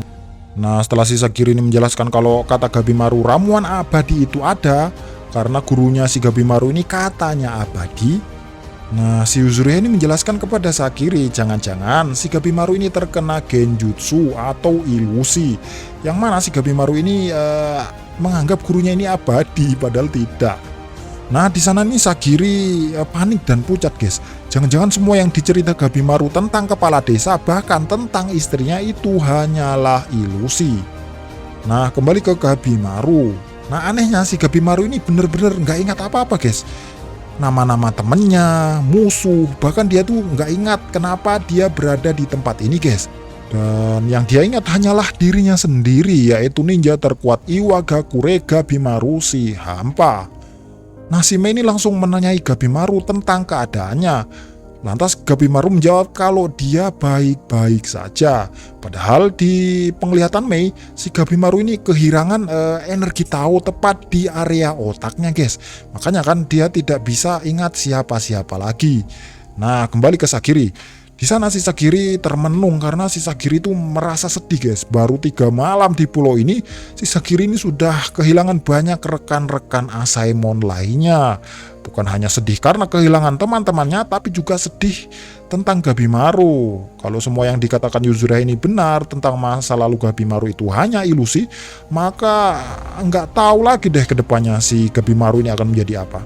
Dan Sagiri yakin di pertemuan mereka selanjutnya si Gabimaru ini masih akan hidup dan masih akan berjuang mencari kebebasan demi bahagia dengan istrinya.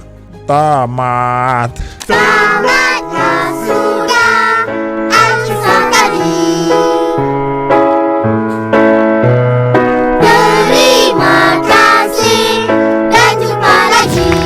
Oke guys, mungkin season satunya segini dulu ya guys. Dan mudah-mudahan si Mappa ini mengeluarkan season keduanya secepat mungkin ya, karena seru anjir. Mungkin season selanjutnya akan menjadi season-season yang sangat seru guys, karena ya baru 1 Tencent aja yang mati loh, dan masih ada 6 Tencent lagi loh. Gila.